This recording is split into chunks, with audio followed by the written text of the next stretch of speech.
Lloyd? What up, Lloyd? You can call me him. I'm Shay Dixon in the whip with them RPMs. Gotta pull up to the chat and shit out to them. Now trying to ball like Big Folk, then get out the gym. Monday through Friday from 7 to 9. When you see that notification, we about to go live. Hit this track and do you dance like you Karen Lacey. Run it back the time method to the house, baby. It's Tingle and Co. From 7 to 9. Come keep with the show. It's a new era. Let's get it, let's go. From 7 to 9. It's Tingle and Co.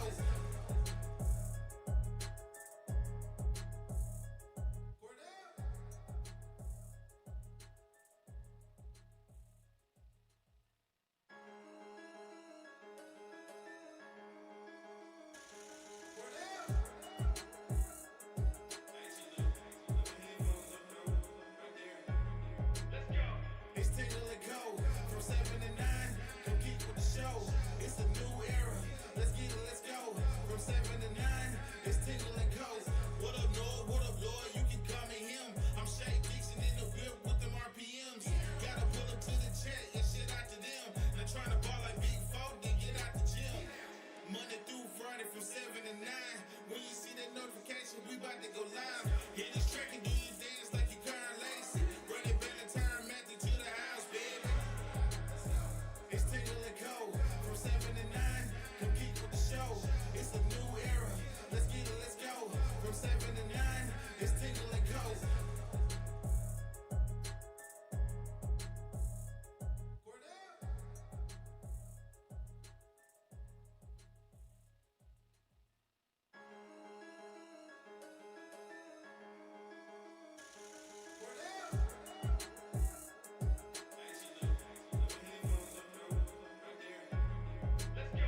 It's Tingle and Co. From 7 to 9. Come keep with the show. It's a new era. Let's get it, let's go. From 7 to 9. It's Tingle and Co. What up, Lloyd? What up, Lloyd? You can call me him. I'm Shay Dixon in the whip with them RPMs. Gotta pull up to the chat and shit out to them. Now trying to ball like Big Folk, then get out the gym. Monday through Friday from 7 to 9. When you see that notification, we about to go live. Hit this track and do you dance like you Karen Lacey. Run it back the time method to the house, baby. It's Tingle and Co. From 7 to 9. Come keep with the show. It's a new era. Let's get it, let's go. From 7 to 9. It's Tingle and Co.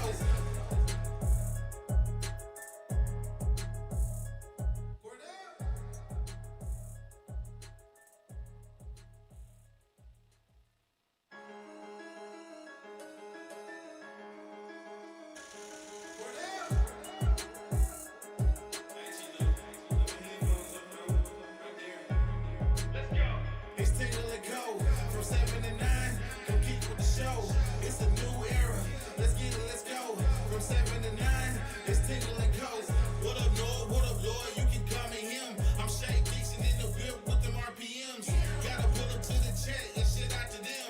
Now trying to ball like Big Folk, then get out the gym. Monday through Friday from 7 to 9. When you see that notification, we about to go live. Hit this track and do you dance like you Karen Lacey. Run it back the time method to the house, baby. It's Tingle and Co. From 7 to 9. Come keep with the show. It's a new era. Let's get it, let's go. From 7 to 9. It's Tingle and Co.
It's a new era. Let's get it, let's go. From 7 to 9, it's Tingle and Co. What up, Lloyd? What up, Lloyd? You can call me him. I'm Shay Dixon in the whip with them RPMs. Gotta pull up to the check and shit out to them. Now trying to ball like big folk, then get out the gym. Monday through Friday from 7 to 9. When you see that notification, we about to go live. Hit this track and do you dance like you Karen Lacey. Run it back and turn Matthew to the house, baby. It's Tingle and Co. From 7 to 9. Come keep with the show. It's a new era. Let's get it, let's go. From 7 to 9. It's Tingle and Co. Good morning and welcome in. We actually here already did the show. on this Wednesday. We just did a show before the show. Sorry about that, We boys. got fired up about a handful of things. As, I'm a national champion. check my hat out right here. See how it looks a little busted up? Oh, Old Tucker got a hold of it Oh, last Tucker! night. Tucker! I walk out in the living room. He's just gnawing away on the snapback of the hat. You want to go to your kennel, son? Uh-oh, he could have been. Sorry. He could be like Keon Coleman and get stuck in the kennel with him. But good morning. It's nice to see all your names, faces, and profile pictures over there. As Glimmer Fredette says, morning Ting Pin fam. Hope you're having a great morning. Brian Burgess. Good morning, everyone, and happy Over the Hump Day. I pray you are all having an awesome and blessed morning so far. I saw your new comforter on Facebook, BB. It looks great. A little purple and I gold. thought you were talking to me. I was thinking, but I've had a handful of times my Facebook pop back up from the There you olden go. days. The Now I lizard- wouldn't care. The Lizard King. Kenny Balala, good morning, Ting Pins. Hope everyone has a great, wonderful, productive, and blessed day. Go Tigers. No, the old Lloyd Courtney Facebook was. I can only imagine. Yeah. Got hired and fired in the same day. I remember that story. That's awesome. But it's good to see all you guys. Glad you could join us this morning as we are Hope Bill Martin's doing great. 10 days away from LSU football. It's crazy to think that we're only 10 days away. I got to give it a 10. Right there. I mean, that's just too. We're about to drop down to we're gonna have missing phalanges here soon. When we're counting to the days, man. It's exciting. It's exciting, and like we've done all week, we did quarterback room comparison on Monday, running backs yesterday. Today is wide receivers, and this one was as exciting as quarterback was. When I was breaking down, taking my notes on this one yesterday, it's probably the most exciting position group comparison on this team. Like these two teams, like these are some stacked rooms. We will make sure to get to that as the show rolls on this morning. Some of the headlines real quick as we are on this, what is today? Wednesday. This Wednesday. As Brian Kelly. Day. Here we go. I just want you to know that I am 18, and I have had sex with older women before. It was topical, it was erotic. I gave it a 9.5. I still got wood. Still, I gave it a 10. A 10. A fucking 10. Have you ever seen Varsity Blues? I have. Okay. The 10! I give it a 10! Fucking 10! We're 10 days away. 10 days away from LSU football. Brian Kelly met with the media yesterday. That was so there was going to be a tit in that. Do what? There's going to be a boob in Yeah. that scene. I didn't remember it that well. And there were a lot of sound bites to kind of look into on this Kelly presser from yesterday. And we've got Christian cut it up yesterday, even though he struggled. He had a tough time getting the Kelly press conference cut up and edited for us to talk about this morning. But it is prepared, and we'll listen to some of the things Brian Kelly had to say. Also, if you didn't see it yesterday, Ryan Leaf spoke to the LSU team yesterday, gave a little speech. And look, I understand the thought process of not always having success stories come and talk to your team. Like, He's a success in life. yeah, there you go. Yeah, but I'm talking about a football success because he was not that. No. That's a football failure. And so having those guys with that experience to come and talk to your team, like, I get it. But, man, my first thought, and Jack Ballard that runs Mic'd Up beat me to the punch on the tweet, where it was like, isn't this the guy who said Jaden Daniels would hold a clipboard at Washington or Oregon a couple years ago? And now he's wearing an LSU powerlifting shirt talking to the football program. Oh, he would go powerlifter. And I was like, I listened to the speech like it was a good speech. You can only control your attitude, behavior, and your effort, blah, blah, blah. Like, It was good. But man, like we couldn't have just stuck with somebody that hadn't disrespected your Heisman winning quarterback a couple years ago, and that was a LSU Tiger even. Yeah, there's a litany of people that could give the Ryan Leaf speech from LSU in terms of working hard, being successful, without shitting on Jaden Daniels the way in which he did. Jaden Daniels was at Oregon or at Washington, he would be the backup. Those two have to be thoroughly in front of Jaden Daniels, plain and simple. Take nothing away from the young man. He is awesome to watch.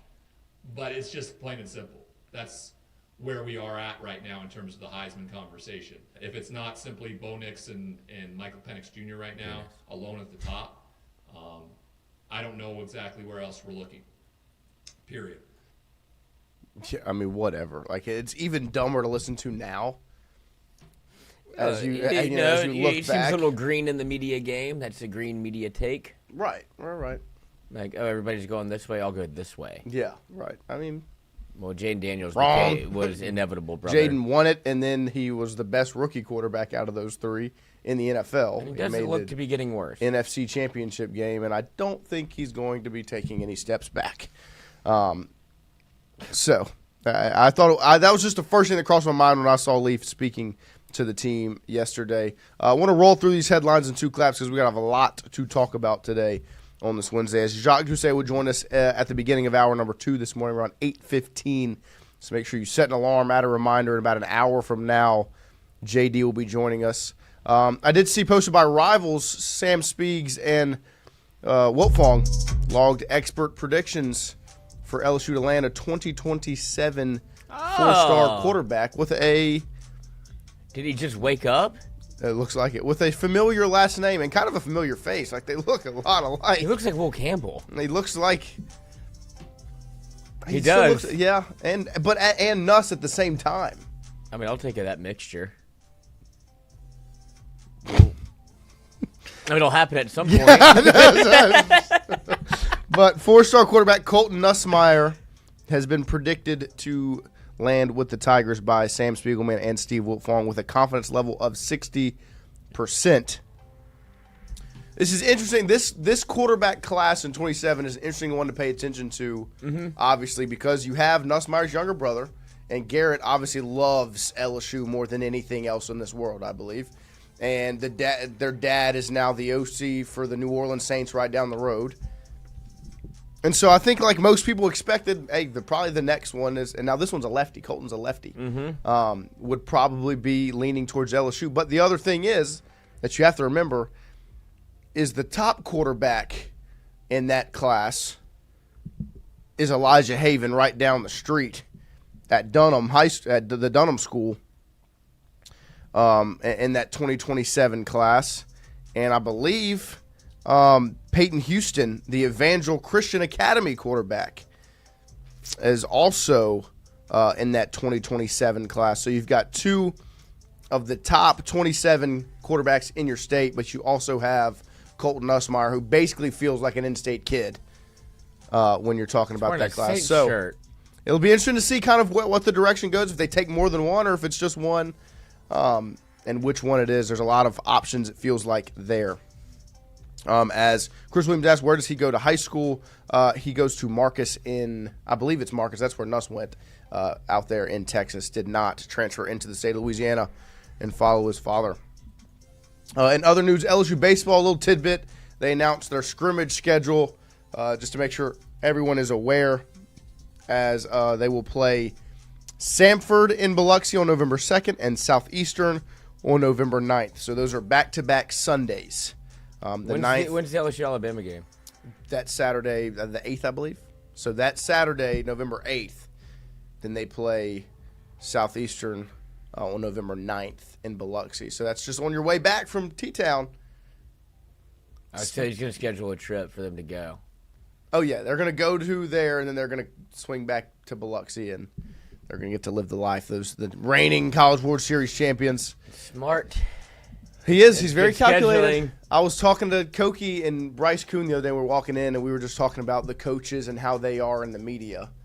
And Koki said sometimes it can be annoying when, like, because Jay, you can tell Jay, isn't giving you the full answer. I was like, yeah, but, like, it ends up happening. Koki, and you bite your tongue. I said it's also, I'm cool with it because I know it's all very calculated. Like, he's not doing it irresponsibly. Every little thing is calculated, and that's including scheduling your fall scrimmages in Biloxi the day after LSU Alabama so they can watch the Tigers and the Tide. And selfishly, maybe the one thing that might be his kryptonite is football. He loves football. Oh my gosh, football guy. That's why he's never going to leave LSU.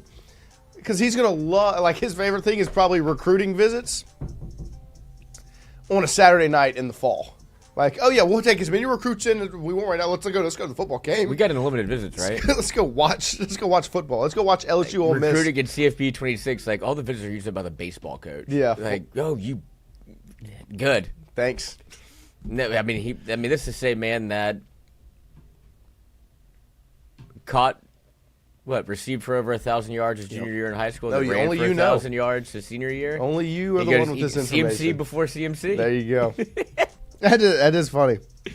And then in college football news, Auburn now is 9-time national champions rather than 2. Yeah. And this is where we did the show before the show because, man, what a conversation you could really get into about this.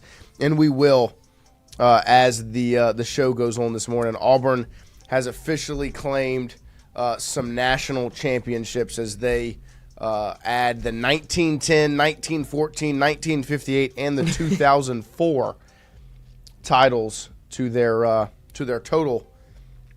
And that 1958 year looks familiar. Mm-hmm.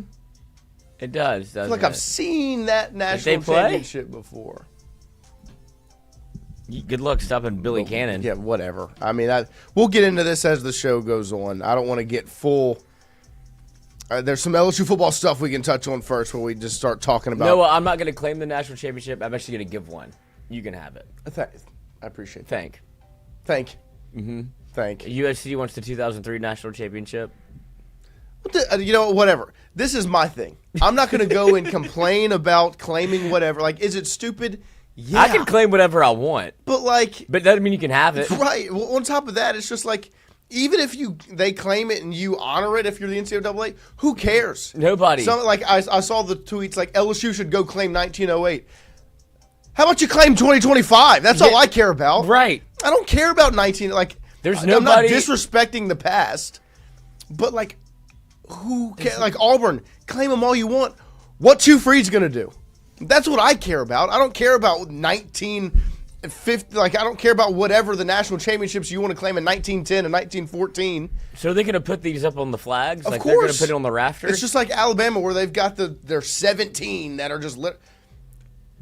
Yeah, but I think that's like people laugh at that except Alabama people. Right. And, like Hunter Hall, And Auburn is now adding know. themselves to this list of like, So, laugh at us, please.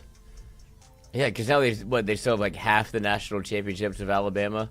Right. Even with these fake ones. Even but with Alabama adding has these fake new ones. But to me, it's just like, I don't care. Like, what are you going to do now? What does your 2025 team look like?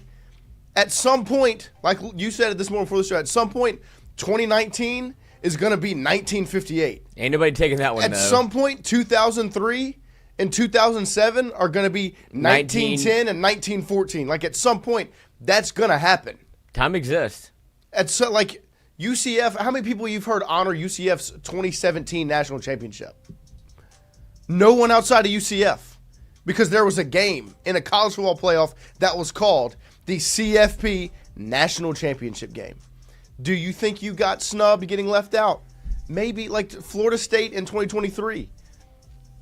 If they want to claim it. When we get way into the future, claim it if you want. You didn't play in that game. It was, what was it? Georgia and TCU? But this is how history gets, lost in time, essentially. Like, now people are going to have misconceptions about what happened and what didn't happen because there's going to be little Hugh Freeze running around at 4 and 5 years old. They're like, oh, we were the national championships in 1910, 1909, and 2004. Like, no, buddy. Like, come sit on Paul's lap. Watch the games. You didn't play them. Like, you didn't play that, but like, even the BCS era when it was like, what? But like now with the CFP era, there's legitimately there's a national championship game that is played in, and it's called the CFP National Championship Game. So the winner is whoever wins that football game. Last season, when Ohio State played Notre Dame, it was the national championship game, and they were the national champions. I would love for someone to go back and say, guess what? We actually won the 2024 national championship. No, you didn't. I saw Ohio State beat Notre Dame. What are you talking about? Like, I think it's obviously stupid, but I also don't understand why we care. Why care? Why does it matter? Like, to us, like when we're sitting back, why am I going to get up in arms about Auburn claiming them when it doesn't matter? What are you going to do in 2025? That's my question. Whenever someone says, well, they're claiming this, that, and the other. Cool. Claim it. Are you going to win games this year? Like Auburn. If you want to talk about 1910 and 1914 and You're this, focused that, on and the the wrong other, thing, brother. you're not focused on Baylor game 1, Oklahoma game 4, a road trip to A&M after that. You've got Georgia after that. You've got Missouri and Arkansas. You've got Vanderbilt and Alabama. Like, focus on that. Focus on 2025. That's my thing. Like, am I upset that Auburn is trying to claim LSU's 1958 natty? No, I don't care. Claim it all you want. What are you going to do now? Yeah. I'm not going to go pound the drum. Well, LSU should claim 1908. I don't care. That was 100 years before I was born. Well, it's not even that. It's just like it's gone. And like we said, like this is what sports are, right? At the fundamental level of it, this is all dumb. Yeah, right. But it's just a game. It's like so you could go back in time, but because at some point, like we said, 2019 it'll be 3019, and right. It'll be like, well, y'all don't even know. So it's really just for us, yes, the people that were around to see it, and then you'll be like, no, you don't understand. That was the greatest college football team of all time, right? But then whenever time passes, I guess there's people. I just want to know who was in the room for Auburn that this became such a talking point that we're like, you know what we really need to do is go back and claim these national championships. Like, on the docket, where are we? Like, college football starts in 10 days. And it's like, hold on. Let's go back. Baylor, get week 1. Yeah, no, I mean, like, could be a conference champion that you're facing week 1. No, they don't roll. You got to throw them. Like, that's who you're going up against. Do you think he's worried about national championships? No, Brian Burgess, it doesn't matter, but 1958-59 was LSU's first. Yeah, no, I'm going to forever claim LSU's got 4 national championships. They were 11-0, and Auburn was 9-0. Like, they've got and won 58, 03, 07, 19. That's what LSU's got.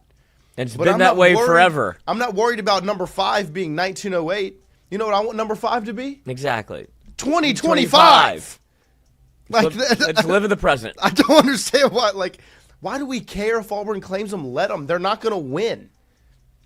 The reason they have to go back and claim 1910 and 14 and 58 and 04 is because in 2025, what are they going to do? I just read you their schedule. They're going to go to Oklahoma on the road and lose. They're going to go to the next week to A&M on the road and lose. Then they've got Georgia and they're going to lose. Like, I do think they could actually be okay. No, I don't think they'll be bad, but you're not going to win a national championship. No, but they can go claim it. In 50 hey. years. The only thing that pisses me off is the accounts that are recanting this whole thing. 2004, they're trying to claim, and it made me think of 2003 because it says belongs to USC, and I was like 2003 USC tries to claim. That's the only one that bothers me. Yeah. In the history of time is like USC AP national champions. Not what happened. You didn't didn't play in the game. That was Chad Lavallee holding up that crystal ball. Like- That was Michael Clayton holding up that crystal ball. You didn't play in that game. That was Nick Saban holding up that crystal ball. That was not Pete Carroll. Nope. That was not Matt Leinart. That was not Lindale White. Nope. Reggie Bush. Sure wasn't. It was Nick Saban kissing that crystal ball, getting his first of many. Like, imagine someone in 20, like, in whatever, however many years, going back and trying to claim, UCF saying, actually, we won in 2017. And Nick Saban's like, Or 2020. sure, congrats. Yeah. You didn't. I've got it on my wall, buddy. Y'all see my trophy room? Yeah, like, come on, man.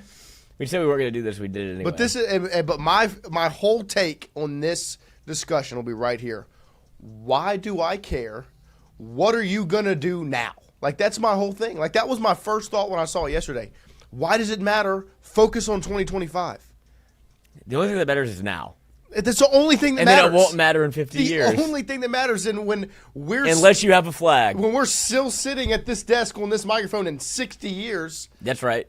Me, you, and Buddy Sanji. Amen. We'll be talking about 2025 like we were then. But right now, Auburn, congratulations on your 4 new national championships. Yeah. Because you're not there. You're not winning one this year, and probably not next year. You got to claim 4 for the future. Like, keep claiming the past ones. But I'm LSU. I'm not worried about 1908. You know which one I'm worried about, Lloyd? 2025. 2025. Like, it's Is great. that selfish? No. The now is the only thing that matters. Adding 1908 is not going to bring more NIL dollars in. And I guarantee you, if you're going to go sit down in front of a recruit and say, hey, Elijah Haven, we won the 1908 national championship. How you feel about that? We got 6 more. Rings coming in. Like, Elijah's going to be like, Coach, you're actually 4-3 right now in your season. Like, You better get fired, brother. Like, Hugh Freeze is going to sit down in front of Elijah Haven and say, hey, we just added 1910 and 1914, but we've been pummeled by Oklahoma, A&M, and Georgia the last 3 weeks. But What do you think Elijah's going to say? Oh, well, that 1910, 1914 championship, like that, I like how y'all respect the past here. No, he's going to say, why aren't y'all winning? Your quarterback's getting pummeled. I digress. We weren't supposed to do that then, but that's okay. I just think it's stupid. Like, just focus on 2025. Why does 1910 and 1914 matter? Johnny L. Good said, my dad was 8 years old when LSU won in 1958. Hell yeah. I mean, He goes, he doesn't remember it anyway. right? Like, congratulations to Auburn on claiming those 4. Enjoy them. They should get rings. I'm LSU, and I'm focused on claiming this one. Like, I would be upset if LSU was focused on claiming past natties No, that's right now. that's such little brother, step brother behavior.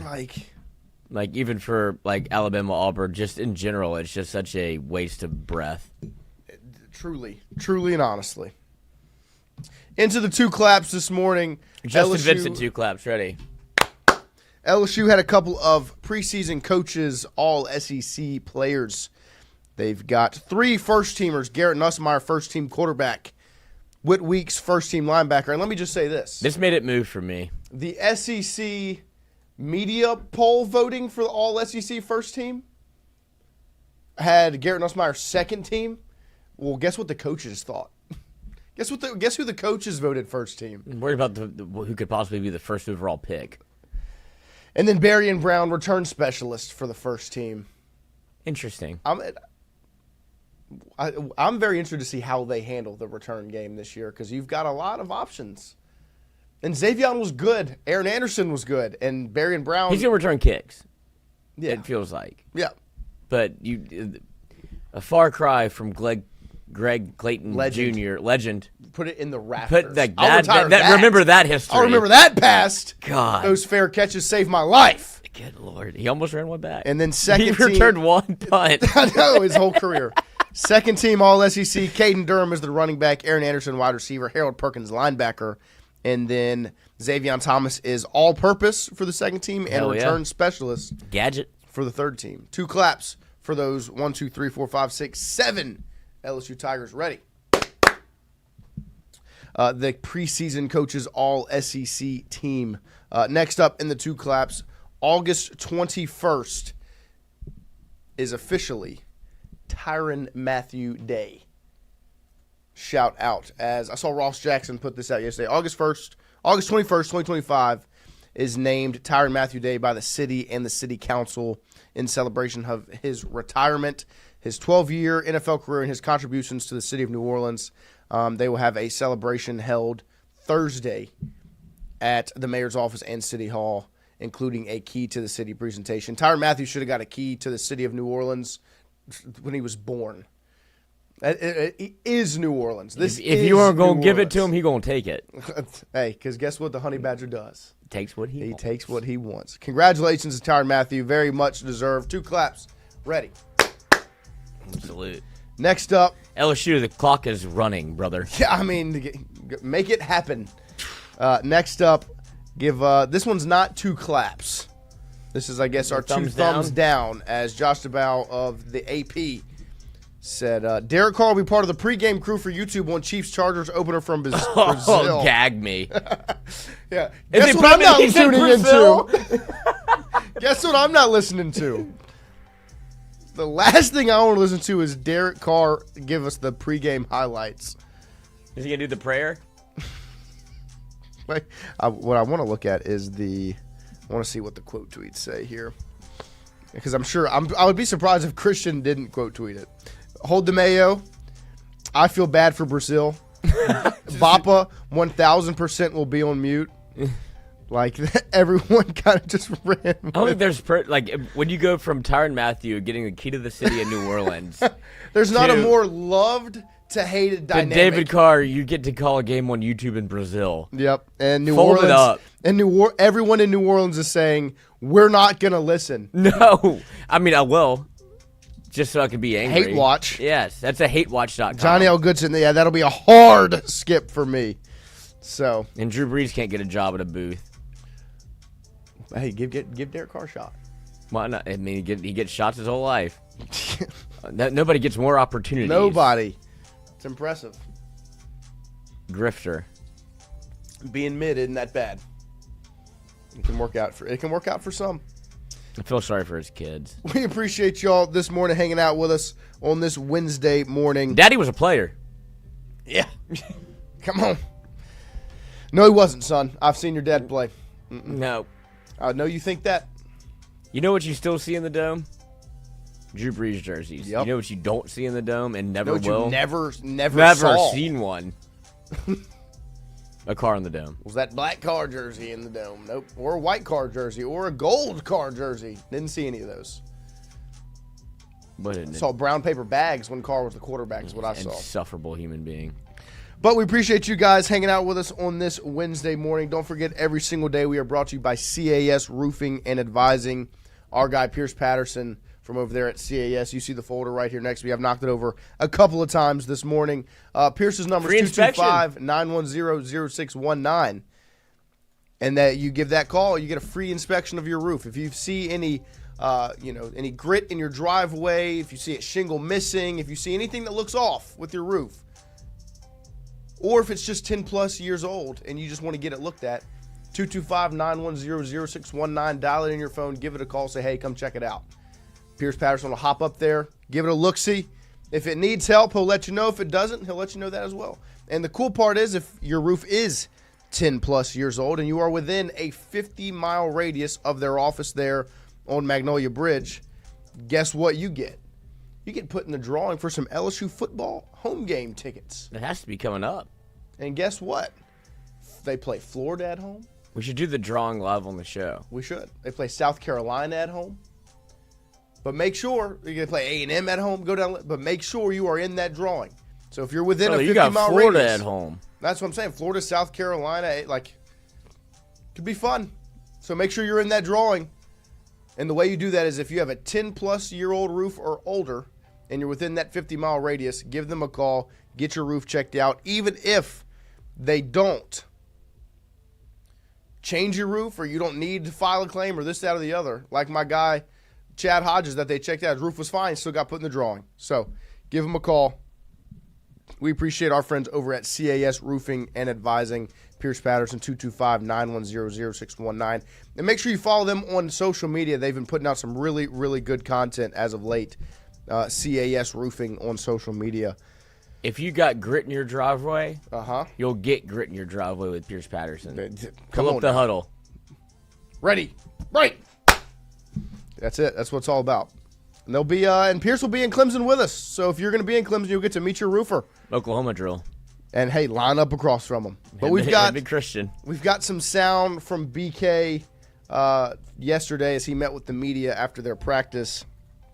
And the biggest thing is the conversation on the offensive line. He said a handful of things that were kind of interesting, talking about the O-line this year. And the first one I want to talk about, Lloyd, is the offensive line and the battles that are going on now, because there are still some battles for those positions. He has officially announced some starters.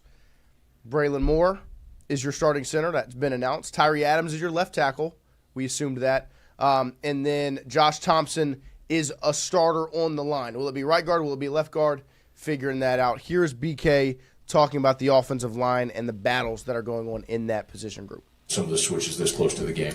Well, I think, if I could circle back, Tyree is going to be our starting left tackle. I think there's still a battle between Paul and Cohen Eccles, for one of the guard positions. Justin has nailed down one of the guard positions. Braylon has nailed down the center, excuse me, the center position. And I think there's still a battle for that next tackle position, which would be the right tackle. So we moved Karius over there to compete with Weston to see who's our best. And maybe it's both of them, Matt, more than anything else. We wanted to see that maybe it's a combination or maybe it's one or the other. There wasn't enough competition there. We feel like Ori's coming along, but he wasn't there yet, so we wanted to create a little bit more competition at that right tackle position. Does that make sense? Sure does make sense. So they're creating some competition at the right tackle spot, which I felt like Weston Davis, was obviously in the position to own that job. But we talked about it. He had a handful of false starts, some different things at practice where he had some penalties, and just kind of the growing pains. And now you've got LSU with a battle at that spot between Karius Kern and Weston Davis. And look, we've been high on Kern since he got to campus. When Brian Kelly goes up to the podium on signing day and says this is the most physically ready freshman at the offensive line position I've ever seen. Like, timeout. Well, didn't you start Will Campbell and Emory Jones as true freshmen? Yeah, and this guy's the most physically ready. Well, not only that, wow. He put his resume on the table not that long ago, 2 days ago, and talked about how much he is very much well endowed when it comes to recruiting the offensive line. Right. And to say that about a freshman coming in, like he's seen it for 20-plus years, and he's like, this guy, physically, yeah. Yeah, checks the boxes. But I'll pose this question to you, Lloyd. Concern level, now that we are 10 days from game day, so inching closer to game week, and there are still position group battles, and you've only got 3 spots on that line locked up. Now, you have the 2 biggest ones with center and left tackle. You've got your guys there, and you've got a guard figured out, but you still got you still got 2 spots up for grabs. Does that raise your concern at all? Because we talked about you wanted to find your 5 and have that time to mesh before going into Clemson. I think it would be not concerned. Okay. A little concerned. Okay. But it's different when it's 4 to win 2 than 5 to win 5. Right. I think this is straight up competition, and it might be love between the uglies is the most beautiful love of all, where it's you can't really pick a real winner. But it also, you have solidified a good chunk of your offensive line. But even putting it out in the ether, people are going to be watching it with a different, like with an eyebrow raise. Of course. Because it's now evident. Well, and so when you go into week 1, people are going to be like, oh, you don't know who your guards are. You don't know who your right tackle is. A lot of people look at this like when you think of quarterback and you think of a quarterback competition. What's the saying you always say when you talk about 2 quarterbacks that are both like ain't got vying for the one. spot? If you've got 2 quarterbacks, you don't have one. And so I think a lot of people look at a lot of position groups like that, and I would say like when you have position battles right now, and it's not completely wrong to think that way. Like if you don't have one right guard, I mean, if you have 2 right guards, do you actually have one? You tell me if you watch football that intently that you know when an offensive lineman has come in to the game. I do now, but like as a fan, no, you don't. You don't know until it happens, until after. Right. Like, oh, that's 76, not 74? Like, that's not what people are looking at, so Right. I don't think it's that big of a deal. It will only be a big deal if they get noticed. If you sub Davis out for Kern and it goes from looking bad to looking good or looking good to looking bad. Yeah, if you're like the Cincinnati or the Kansas City Chiefs. Right. Where it's like you drafted Eric Martin with the first overall pick, and he's like, oh, he's not a left tackle. Right. Trevor Penning. Yes, your first so rounder. Like, people are looking at it that way, but I do think there's going to be even if it does get solidified, there still will be a shuffling at that position at some point because injuries happen on the offensive line more than anybody even considers. Yeah, I mean they're trench warfare, right? And it just can't be like the right tackle will get circled much more than the left guard will. Yes, that will be the one that'll be like who, why. What? And it's not saying the left guard's not important because it is. Like it'll be run game. And not but just I'm just saying, like if it comes off, right? If Nussmeier is constantly looking this way, yes, and having to, it's like you can't block it on the right side. Then people look what happened last year. It's so easy to forget how LSU was attacked whenever they had Paul Mubenga and DJ Chester at the same time. They just blitzed that A gap all day, brother. They came right at those 2 cats because they're like. Redshirt freshman. They ain't ready for this. Let's send as many people as can fit in that hole. Texas A&M. Bonnie blew it. Shamar Stewart and every other guy they had, right there, and it blew you up. And you had it completely derailed your season. Yes. Next is Brian Kelly talking about DJ Chester. That's one of the more interesting names on this line. He was your starting center all year last year. You obviously bring in Braylon Moore. And I was very, confident that DJ Chester was going to be in that best 5 because he, was it rough? Yes, it felt like I thought the reason last year wasn't excellent was because of just all the pressure he had on him of being the center as a redshirt freshman. Now he has that experience. You're going to take that mental pressure off of him by shifting him over to guard. But, you heard Kelly go up there and say, right now, the other guard spots between Mabanga and Eccles, and Chester's name was not brought up. Here is BK talking about redshirt sophomore offensive lineman DJ Chester. In some ways, it's a disservice to him because we got him playing center, guard. Still in the mix for yes. In some ways, it's a disservice to him because we got him playing center, guard. He's playing a little bit of right tackle. He's competing for a starting position as well, but we can't put them all out there. So somebody's going to have to be in a rotational position, whether it's Paul or Cohen or DJ Weston or Carius. Those are the guys that are all going to eventually play. I don't think you're just going to see 5 guys trotting out there every single play. I think you're going to see some other guys definitely getting in the game. Nice. It sounds to me like all these guys are going to play week 1. Like, that's what that sounds like. You're not going to see 5 guys. Like, I'm not saying they're going to just completely, like, if it works at the beginning. But right now, they don't have the answers, and they've got a lot of guys vying for these 2 spots. I think the more I'm thinking about it, you do have to have your 5 by, I think they'll figure it out by Saturday. After the scrimmage, I want to figure it out. But no, you'll see it. Like, right. But I don't think you'll see a rotational set of 3 guys playing on the offensive line when it comes to August 30th. I just think right now, depending what it looks like. No, but you have to solidify you have to have starters. Well, yeah, no, definitely. But I don't think they're going to be running in and out. Like, there's going to be times where these guys, like, it feels like you have two swingmen, essentially. Like, DJ Chester playing all of those different – that's the swingman in the NFL. Like, right. You can play left guard. You can play right tackle. That's a center. good thing. But for right what now, you're trying to do, 1-0, August 30th, you better have your 5.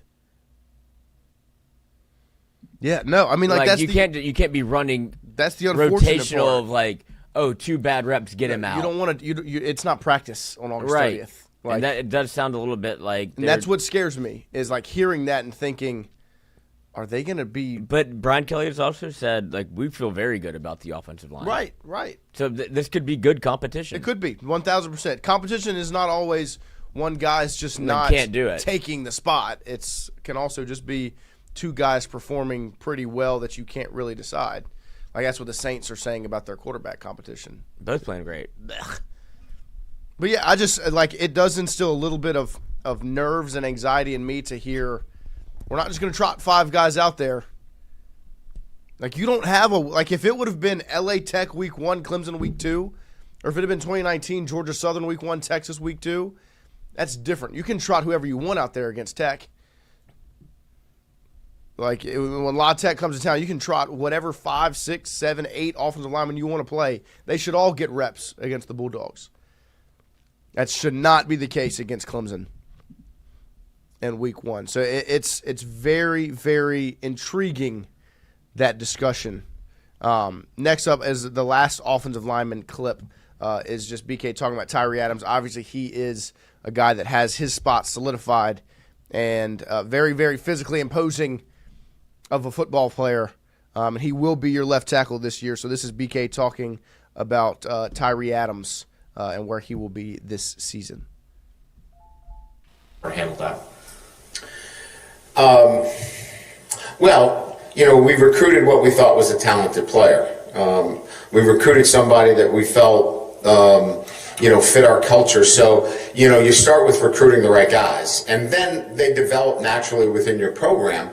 And then when it's time to step in there, they've got to be prepared. So he was a 2-all last year and prepared himself very well. Like he came to practice, prepared himself, was locked in, and essentially was waiting for his opportunity. And when his opportunity arose, and in particular in the bowl game, he played really well. I think it's everything that I just said. His consistent approach, coming to this building every day, focused on the details necessary to be a starting tackle. So I think he had the talent. He had the right traits coming in. He did a really good job of developing and being consistent, which has allowed him now to step in and be our starting left tackle. That's one guy I'm very excited to watch suit up for LSU this year. Felt like he's had that left tackle spot. Like he was obviously your swing man last year. He was your 6th. Had some injury stuff. Started in the bowl game. Looked really good in the bowl game. And has had this left tackle spot locked up, I felt like, for a while now. So, look, on Friday, we will go full in-depth on the offensive line between LSU and Clemson. Like Jerry Morrison said in the chat, we are also not talking about Clemson's O-line, which has not been good. On Friday, we will. So, like we said, we're doing position group breakdowns between LSU and Clemson all week.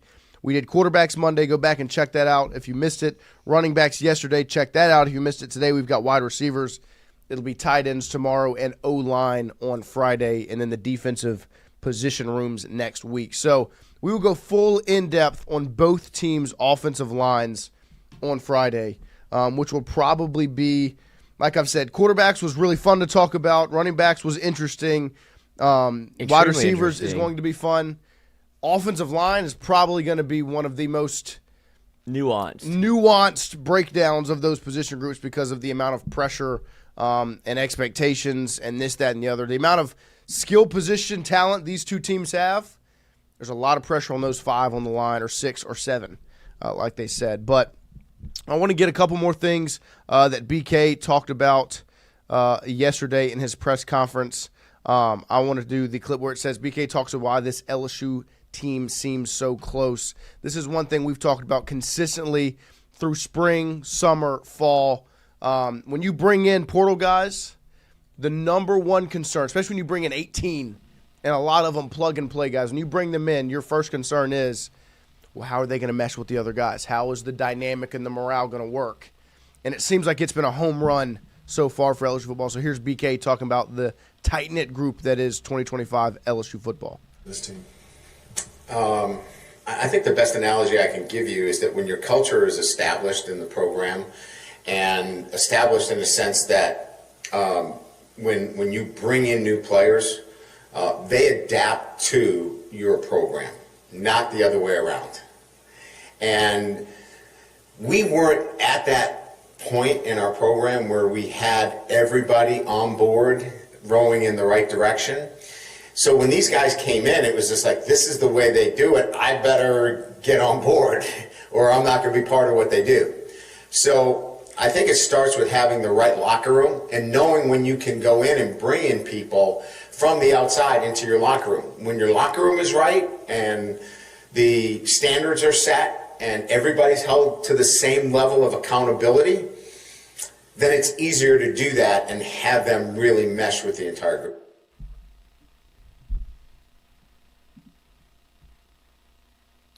This team thoroughly enjoys hanging out with one another. They enjoy being in the presence of one another. And what that means is they're going to enjoy being on the football field with one another. And I really like the leadership it feels like they have in that locker room. And that's what separates talented football teams from other talented football teams. Everybody's got skills. Everybody's got athletes, especially in the Southeastern Conference. Everybody is going to have top-tier players. Now, could you have better ones at certain spots, like quarterback, that separates you? Yes. But the other thing that separates you is that dynamic. Those intangibles are what separates the good from the great from the good and the great from the great. Like, it's what takes you to that next level. And I'm really, really excited to see them get on the football field. Here is BK talking about some of the things that have stood out to him so far in fall camp, because I feel like there's been a lot to break down about this fall camp, especially with the expectations that are coming up. And it's interesting to get BK's opinion on kind of the things he's noticed from his point of view so far through LSU fall camp. Well, I've been really pleased on the things that you guys don't really pay attention to, and not in a disrespectful manner, but their details, their habits, how they come to the building, how they use nutrition the right way, recover.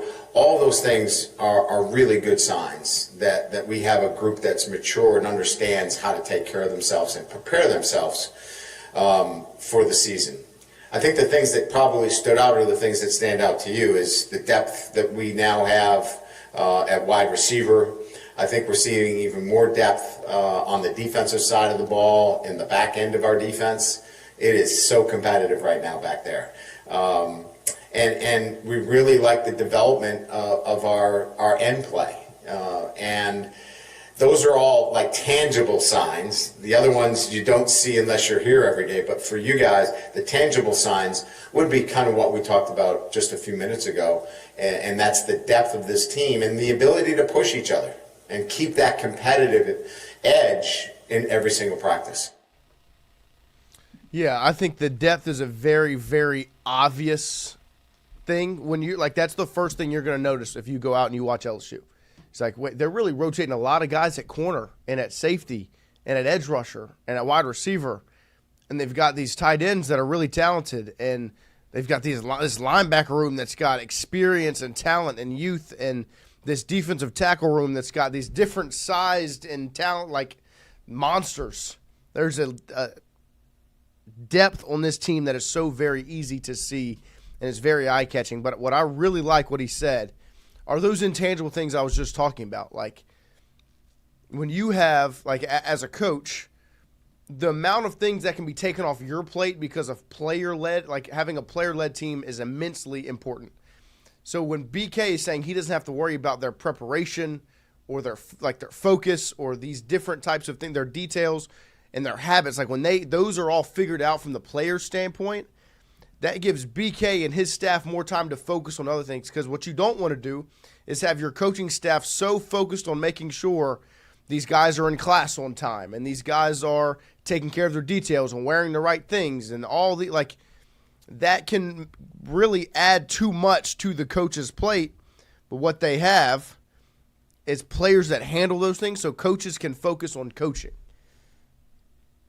And that adds another level of taking you to the next level. Comfortability. Yes. I mean, because you've seen LSU and what they've done in the portal. You've seen hits and misses, and you saw the disaster that was Deuce Chestnut and Denver Harris, where it was we're talking about this 3 weeks into the year, not preseason, not or we're having to it's suspend not fall camp. Yeah, Sean Womack and these other guys in the middle of the season last year, and I don't think that will be a thing that happens this year, but that's part of when you dance with the devil, eventually you'll get burned. And they got burned in the portal, but now it feels like you've learned from it. And that's why you bring in a guy like Austin Thomas to be able to help you evaluate, we reference this all the time. Yeah, Jay Johnson, the person, not the player, but it's pretty fucking important to be a good player too. Of course. But the person. It's hard to build a locker room this way. Yes. And it's so important. Obviously, it's important to identify talent and a good player. And a goal. But on top of that, I don't think people realize how important it is to identify the good person aspect of it. You can be as talented as you want, man. If you don't have the right goals and the right attitude and the right mindset, and you're sleeping through alarms and you're missing classes and you're missing assignments and you're late to workouts and this then your success in football and in life, all of those things. And can you sacrifice sometimes maybe the person not being up to the level? Yeah, but there's also growth that can happen, change that can happen. You have the right people around them. And when I talk about this LSU football program, it feels like they've got all the right people in the right places. I mean, yeah, they're saying in the chat, I forgot about, Glimmer, I forgot about that. Smoothie watch. Right. We got to make sure these kids are going to class and drinking, taking their vitamins. You don't have to worry about that anymore. Well, that's a masterclass by Brian Kelly of putting a timeline together of this is what we're worried about. Now it's not that anymore, but it's a great way to buy yourself some time. We've got to make sure these kids know how to get nutrition. But on top of that, it's not. But it's also true. It's real. And think about as a coach having to worry about that, being at a premier football program, being are my guys getting their smoothies? I'm trying to prep for Alabama this week, and I'm worried about my players drinking their smoothies or taking their vitamins or checking off. He did have to establish that was part of rebuilding the program. Yes, it needed it. Yeah, it needed that. Oh, Trey Palmer, you're late to workouts. See ya. That's not how this program's running anymore. And those are some of the growing pains of was that the right decision? Maybe not. I mean, Trey Palmer was obviously a talented football player, and we don't know the full in-depth story of it, but no, I mean that's just the culture. It's real. The culture. We laughed and we joked about Coach O, and you see him yesterday, and you see the interviews, and you're I get it. But that's what creates 6-6 and 5 and 7 seasons. Oh, because I remember when we had Tommy Moffitt on. The year when he the year after he got fired, and we had him on in 2019 on when I worked for ESPN, and he talked about there was 100% buy-in, and by buy-in I mean the player-run practices. There's 100% attendance, right? And then when it became in 2020 and 2021, it was we've never had lower attendance. Yeah. And that's what happens when your head coach isn't checked in. Whenever this is player run, but we're gonna know what's happening. The office is right there. Yeah, and you can see the culture and the buy-in or the buy-out. It feels like now you've got the buy-in back in, and by that I mean not only the players. BK's never been more bought in. No. I mean, he's up at that podium. He's not asking what number Cohen Eccles is anymore. He's saying this is what we've got, because Those things are off his plate now. He's not having to stress about all of that. Like, it's not only that; it feels, and this is a way to say it, but it feels like it's finally worth his time to him. Like they're finally good enough to be like, okay, I can talk about it. But yeah, and on top of that, he's not having to worry about those ancillary things anymore of the program being built. You know, like now we've got this thing is a machine because like it is. When you look at it, it is a machine. You look at that front office with Petito and Martin and Bolden and Thomas and St. Cyr and all these guys they've got, like that is a machine. The coaching staff, Blake Baker, Corey Raymond, Jake Olson, Brad Davis, Kyle Williams, Alex Atkins, Joe Sloan, Cortez Hankton, Frank Wilson, machine. Like, and then the players. You've got the talent. So you're not having to worry about the program anymore. Now it's... I mean, they still have the mannequin up from BK's first year of like, this is what it looks like when you go to practice. This is what you wear. And I don't think they need it anymore. No. Like, this is the culture The mannequin is Jack Pyburn. I guarantee he's got all his stuff straight. Jacoby and Guillory, he's got his uniform. He's got his stuff planned out. Chris Hilton, I guarantee you he's got the right stuff on. I mean, there's a litany of... Tamarcus Cooley pulling over on the interstate to help a lady change her tire. That's a leader. Like, he might not be the most, like... You're not going to practice. You go from Denver Harris can't drive in a parking lot. In a parking garage to Tamarcus Cooley blocking traffic for a lady to get back on the road after changing her tire. Love you, Denver. I hope you're doing well. But, like, you want to talk about the changing of the guard. What you were getting out the portal to what you are now. It's different, man. And I've always said it. BK, from a building the program standpoint, has done an excellent job. Like, it was a dumpster fire when he got here. He has built that program up. And this season now feels like what it needed to be built to. And so you gotta check a couple boxes. You gotta make a couple things work to make sure you meet all of those expectations. So don't forget, every single day we are brought to you by AJ's Sports Cards over there on Drusilla Lane. 3348 Drusilla Lane is the address. They've also got their social media stuff rocking. AJ Sports Cards on Facebook and AJ Sports Cards BR225 on Instagram. They've actually got some job opportunities AJ Sports Card does in 225 Breakers. If you want to get into the realm of ripping packs you for would be 225 Breakers or mailing the cards off that people buy or working it, like they've got those opportunities. They're posting them on their Facebook and their Instagram. Check them out. But also just go into the store and just be completely consumed by how awesome it is when you're looking at it. AJ Sports Cards, 3348 Drusilla Lane. Or call the number 225-831-4508. Give them a ring and let them know you appreciate how they take care of Tingle & Co. every single morning. We will take a quick break and return and get Jacques Doucet set up at 8:15 this morning. So in about 10 minutes, we'll have JD, the sports director from WFB9, joining us to talk fall camp and get you ready for LSU football 10 days away.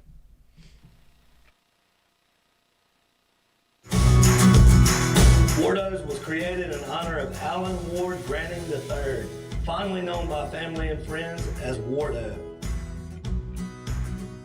In 2019, the oldest brother of the tribe passed away unexpectedly.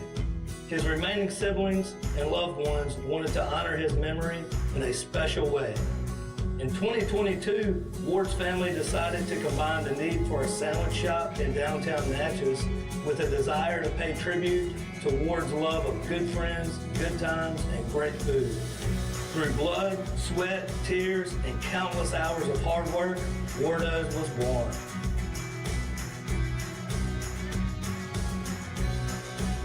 So go visit Wardo's today at 309 North Broadway Street in Natchez, where the po' boys are so good, you'll swear you're in Cajun country. Hey, Miss Lou, come visit us, Tom and Wright Branding at Go Martin on the Go Deli. Go Mart has clean restrooms, community coffee, an awesome beer cave, and a great selection of anything you may need.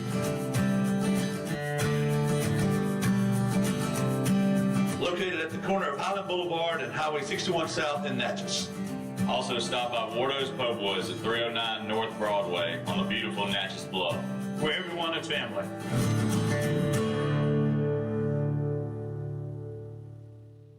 When it comes to your home, the roof over your head matters. At CAS Roofing, we don't just install shingles, we build peace of mind. With years of experience and a commitment to craftsmanship, our team shows up on time, gets the job done right, and treats every project like it's our own home. Whether it's repair, a replacement, or storm damage that caught you off guard, CAS Roofing is ready. We're local, we're dependable, and we stand behind every nail, every shingle, and every promise we make. Because at the end of the day, it's not just about roofing, it's about protecting what matters most. CAS Roofing, built on trust, backed by quality.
All right, welcome back here. Hour number 2 underway as we will have Jacques Doucet joining us in about 5 minutes this morning.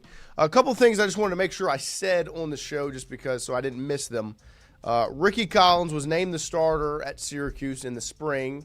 They go out in the portal and they bring in another transfer quarterback who has now been named the starter. So Ricky Collins does not win the starting job for Syracuse.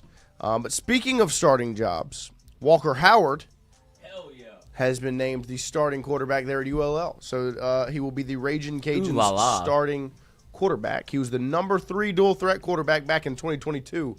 Behind guess who? Guess who the 2 quarterbacks ranked ahead of Walker Howard in the class of 2022 on the dual threat board were? The cat that went to Ohio State that doesn't play. It was. Both of these guys, he might not have been dual threat. Oh, but no. Both of these guys that are the dual threat, the top number 1 and number 2 dual threat quarterbacks are on LSU's schedule this year. DJ LeWay? He was later. This is 2022 class. Oh, God, yeah. You tell me. I don't know. Cade Klubnik. Sure. Ty Simpson. Yeah, they're older. Yeah. Ty Simpson, 5-star. No, it's Hunter Hall. It's going to be interesting, my friend. His high school tape is elite.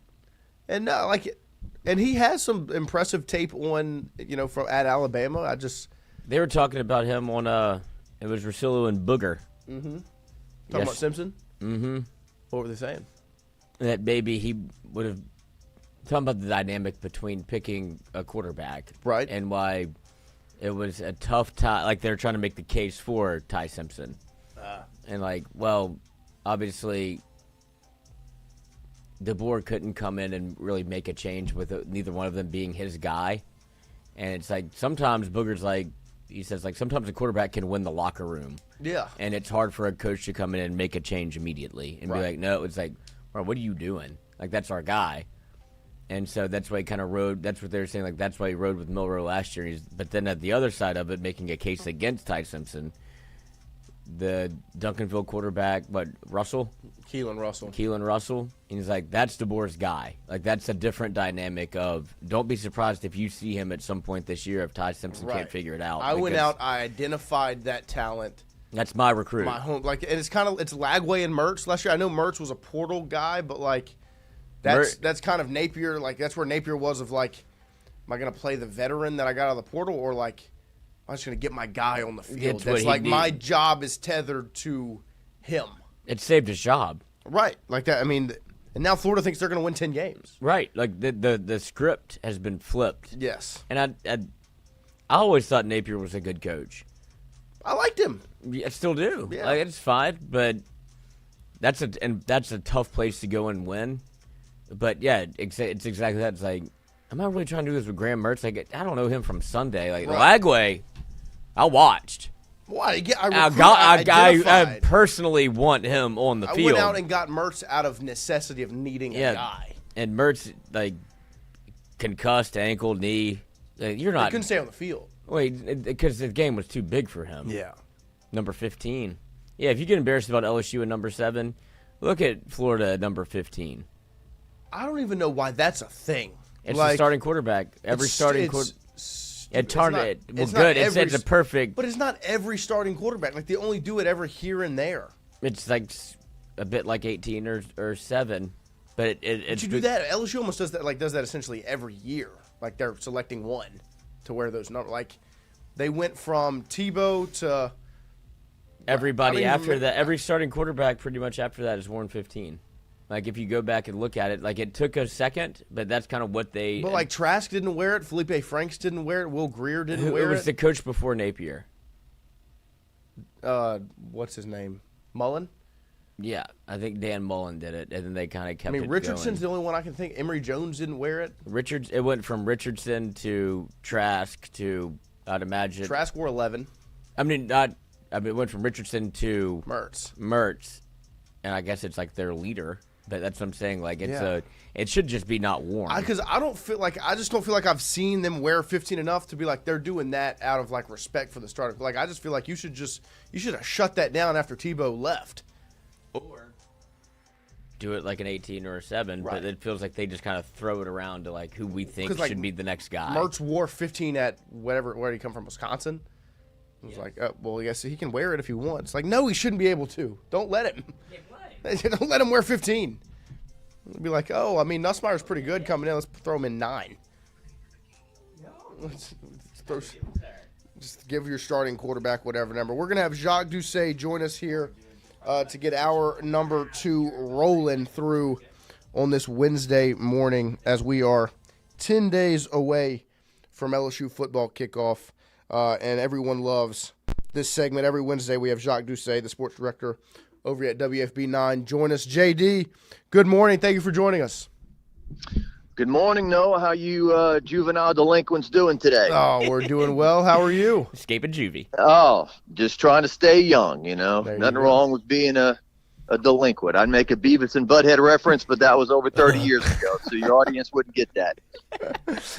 Well, JD, we've got 10 days until game day, and we were talking about it. I remember I brought it up to you when we were getting ready for practice last time I was there, and I was like, it felt like July kind of rolled by. August got here, and it's gone slow, but you let me know that these next 2 weeks are going to fly by, and it feels like it's already gotten started. Yeah, I was talking to Mike Scarborough about this. We appreciate Jay Johnson winning another baseball national championship to kind of eat up the entire month of June. And certainly, you know, when you start fall camp, you get out there that first day, I think everyone's kind of excited about the start of football and seeing the guys in the uniform and practice and, hey, we're getting close. And then after about 2 weeks of camp, you feel like maybe you've broken this thing down as much as you can and done and talked about the storylines as much as you can. A lot of the stuff really hasn't changed from the spring. You're still talking about, well, can the offensive line do their job?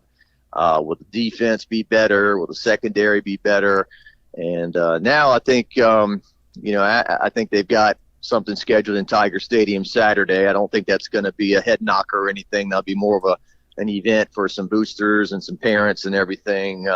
I think that you've been game prepping since last Tuesday. I think he said they've already been starting to get into Clemson. So, you're really kind of pulling it back now and focusing on game planning and so forth. It's just a much different thing too than it used to be. I mean, Tommy Hodson came by the other day, still LSU's all-time leading passer, and we're talking about, going 2 days and in the 80s and full pads all the time and sometimes 3 a day. So, you don't have that anymore. I'm not saying camp is easy. It's not, but it's much different now. But regardless, you get bored and you get ready for a game and you're ready to see them play somebody else. And certainly this is a heavyweight fight to start the year, and it'd be nice if LSU could start 1-0 for a change.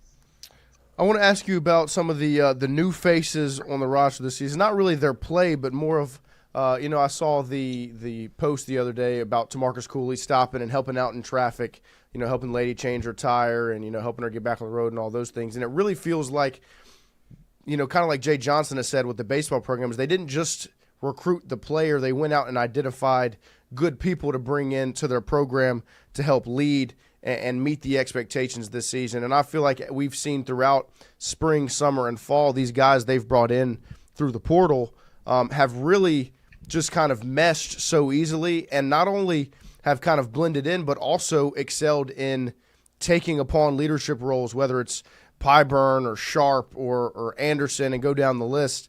What have you been most impressed with these new faces joining LSU's roster? Yeah, I would agree. We did interviews with a few of these guys back in the spring. I think Bauer Sharp came and talked to us back in the spring. So did Barry and Brown. Brown came again the other day. We chatted with him. Enjoyed talking to, Bernard Gooden on the offensive line. I mean, this guy's got a great personality. He's real excited to be here. I think that's what you really look for in players. You understand that it's a new era, that the players are going to be compensated, but you want people here who understand what LSU is, the LSU brand, Tiger Stadium, all the things that we grew up loving about LSU football. You want those to still resonate with your players. You want people to represent the school in a positive way. And certainly in Brian Kelly's first year, I think they hit on that. In his second year, they missed on that. And, I think this year they've got a good group of guys. Barry and Brown, I think, is going to bring a lot of stretch the field to him. He's going to, we talked about it yesterday. I think LSU didn't feel comfortable throwing a post route last year because when Chris Hilton wasn't in the lineup, they didn't have a guy that could run better than a 4.6. And now they've got Barry and Brown, and Coach Kelly mentions, you can't rule out Trey-Dez Green now being a part of this, Nick Anderson. And so, Cooley with the story of helping being the Good Samaritan and whatnot. I think that's a big part of LSU's hopeful improvement this year, is that they're much better at safety with Cooley and then with A.J. Halsey from Houston. I think those two guys have played a lot of football. Obviously, they're your last line of defense. You need them to make a tackle back there if somebody breaks it into the secondary and, make intelligent decisions and help you out. I've got Jack Hunt swinging by this week to talk, and he was a safety on the national championship team in 2003. He did start as a wide receiver at LSU. But I want to chat with him about the safety position and how you play that spot and whatnot. I'm interested to get his take on that. But, to your point, all the interviews we've done with these guys, they seem to be good people. They seem to, have good personalities. And, you hope that they're dialed in for 12 games and want to win football games and be part of something special, not just collect a check. Definitely. And my next question is, you bring up the safety position, which is one of the most talked about position groups on this team, but the most talked about and asked about and thought about position groups on this team is the offensive line. And BK went up to the podium yesterday and discussed that group, talked about the competition they have there. And I just wanted to ask you your take and opinion on just the thought of still not having that 5 kind of set in stone or locked in, with the game only being 10 days away, and you feel like you've got Thompson at guard, Braylon Moore's your center, and Adams is your left tackle. but you've still got some other guard competition going on, and you don't have your right tackle locked down yet. What is your take on the fact that LSU still is kind of working through some things offensive line-wise with the game 10 days away? Well, I'm not going to panic about that or think that's a negative or anything. I mean, certainly last week Coach Kelly had a press conference. I was the one that asked him about how was the offensive line settling in, and he got up there and he was very bullish about it, saying, I've coached football a long time. I've coached a lot of first-round draft picks. I know what I'm looking at, and this is going to be a very good offensive line. So does he completely believe that? Is he trying to build up their confidence in the press? Is it a combination of both? I'm not sure, but, that's what he got up there and said. And so certainly he was very complimentary of Braylon Moore, who is looking like one of the bigger gets out of the portal in terms of LSU's team needs and how this team will function.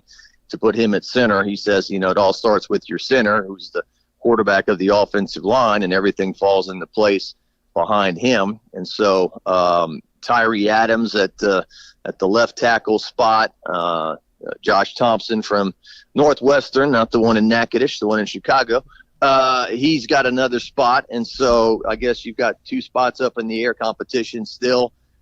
You will need to play more than 5 guys, so I don't have a huge problem. The fact that they may be rotating a couple of guys in and out. The one question you have is hand signals or communication, or all 5 of those guys being on the same page when your first game of the year is on the road in a loud environment in a big time game. How will that all translate? And we've talked about this till we're blue in the face. The fact that last year you had 4 guys drafted, including a top 5 pick, and you still were ranked 107th in the country in rushing the football. And so how well they're going to run it this year, and what do they get out of Caleb Jackson? And I think Jawan Johnson is going to be a guy that's going to figure into packages as a quarterback or as a running back in the red zone to help them score some more touchdowns. So, I think it's fine. I think the competition's fine. It's building depth, and that's what you need. Yeah, one thing we've been doing this week is kind of breaking down the position group battles between LSU and Clemson. And on Monday, we talked about the quarterbacks. And when I was looking into it and reading and watching, I just got a little more fired up for August 30th because it's going to be some really, really good quarterback play between LSU and Clemson with Garrett Nussmeier on one side and Cade Klubnik on the other. What are some of your expectations for the battle between those two guys? Yeah, certainly. I mean, I haven't been looking at it every day, but you do hear that these 2 guys are 2 of the favorites to win the Heisman Trophy or at least be invited to New York. Klubnik can run a little bit too, as I've looked at some of their clips. He's capable of tucking in and running. Nussmeier, without a doubt, is the most important guy on the LSU roster. The team is built around him. He is their biggest key to reaching the playoffs or not. It is incredible still that some of those tweets from August 5th, 6th, 7th saying he's got a torn ACL are still up, that people didn't delete those. Right. But, and then Michael Van Buren, I think, is an upgrade as his backup. I mean, all 3 years that Brian Kelly has been here, the backup quarterback has had to go into the game and play some significant football. Even last year, LSU beat Oklahoma handily, but Nussmeier left the game and A.J. Swan had to go in against Oklahoma when the game was still kind of in doubt. So your backup quarterback's important. And Van Buren apparently got a splint on his throwing hand, hit a helmet during the scrimmage. So I think he's an upgrade at that position. So, yeah, that will be, it's a team game. There's 85 scholarship guys on each squad, or 65, whatever the case may be. But it's almost like when ESPN is going to promote this game, it's like a boxing match. Those are going to be 2 faces that go up on the graphic. 1v1. Cade Klubnik and Garrett Nussmeier. So it'd be interesting to see how they play out. I think Garrett Nussmeier's been adamant. I'm not Joe Burrow. I'm not Jaden Daniels. I'm Garrett Nussmeier. But yet everyone certainly wants to play up the theme of big jump as a starter from year 1 to year 2, and hoping for that for Garrett as well. And another thing we had discussed, and it kind of right on cue with this question, obviously the quarterback is the most important position on the team, and for LSU, Garrett Nussmeier is the most important player on the most important person in the program. Most important person in the state. And we thought about what would be, the top 3 non-quarterback impact players for LSU in 2025. So I want to get your thoughts on maybe 3 guys you think will play a huge impact on winning for LSU in 25 outside of that quarterback spot. Oh man, you didn't give me my homework assignment before I went to bed last night. I thought you listened to the show. Yeah. Okay, let's see here. Let me think. All right, I'll go with Tyree Adams, left tackle, protecting Nussmeier's backside. Backside. If you didn't say it, I was going to. Yeah. I think both are true, right? However you want to. I'm more concerned about my front, JD. Yeah. There's a Sir Mix-a-Lot joke in there, I guess, somewhere. But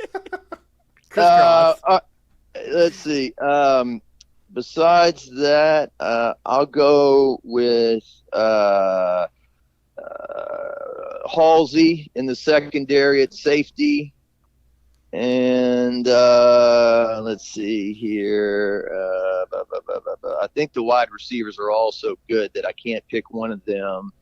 I would go with maybe Caden Durham. I'll just throw that one out too, because we're waiting on Caleb Jackson to be the Thunder to Caden Durham's Lightning, and that hasn't quite happened yet. Harlan Berry's never played a snap of college football. Not to say he can't get in there and do that, but your running back room is pretty interesting. And so, Durham is the guy that's taken all the snaps as a true freshman, got out there. And so I think he's pretty key to the team in terms of, he's the guy. I'm not saying this is 2019, but Clyde was the guy. That year you had some other guys kind of get some, Tyree Davis Price, they were kind of dipping his toe in the water. John Emery got a little taste here and there, and I think it's kind of similar. I think that with this team, they're going to throw the ball better than they run it. And I think that, giving the ball to him is going to be key. So I'll just go with kind of those 3 guys off the top of my head to what's going on. I maybe want to throw Bernard Gooden in there also, because they need to create some more havoc back there. And this is not linked to anything, but it is crazy out to, Brian Kelly made a point yesterday to talk about punt returns, and we didn't flip the field last year. It is incredible that a school with LSU's athletes and recruiting, that they had 14 punt returns for 66 yards last year. That is 4.7 average, 111th in the country. Wow. That's pretty staggering. So I'd like to see that change. And I didn't expect a special team stat, because they did hire, I don't have a question for that. They did hire a new special teams coach, I guess. And so I don't know how much that'll factor in, but it still feels like a far cry from Greg Clayton fair catching every punt aside from one. So it feels like the special teams room has gotten better. But I wanted to get your opinion on Brian Kelly's comments on the offensive line, where he goes from, on Friday saying that, I've got my skins on the wall. I've seen a lot of good offensive linemen, to yesterday where he talks about the offensive line not being solidified yet. Do you make anything of that? If there's competition, maybe it's a good thing or a bad thing? No, I think we kind of chatted about that. I think competition is a good thing. I think too, we do this stuff, and this is our job, is to cover everything as much as we can day to day. But I think as soon as the ball gets kicked off August 30th, I think a lot of this stuff just evaporates and becomes meaningless. I think a lot of fans at this point are not saying that they're not listening, but they're just ready for results, I think. And I think what's kind of scary about this team is that they could still be a very good team and lose the first game. And if that happens, not everyone panic and say, here we go again, we've lost 6 straight season openers and blah, blah, blah.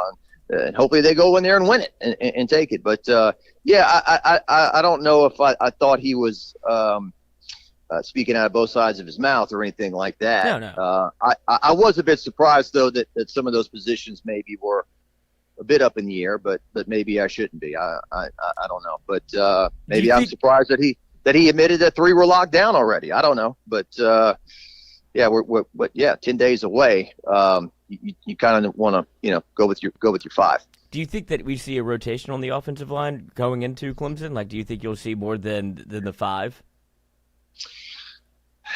I haven't really talked to anybody about that. I'd like to, but I wouldn't be shocked. I mean, certainly when you lose 4 starters, you'd like to just plug 4 guys in and say we're counting on these guys, but obviously that hasn't transpired yet. I think, and I think that's good that I don't think anyone out there is going to relax, because even if you're a starter and you go out there and stink it up, you could be replaced pretty quickly. So I don't, as Coach has said, there's no Will Campbell out there right now. So I don't think there's any guy that can relax. So I think whether you start the game or you don't, I think you're hungry either way. And so, but yeah, I would think, especially, first game of the year. I mean, even though it's going to be at night, I would imagine it's going to be hot and humid. You're going to, you hope that your strength and conditioning is very good, but I think you're still going to have to rotate some guys in and out to play a lot of snaps. Well, JD, we appreciate your time. What do y'all have going on at WFB as we get LSU football getting rolling? Got some high school football coming up. What's on the docket over at WFB 9? Well, a week from today, next Wednesday, August 27th at 6:30 p.m. will be our LSU preseason special.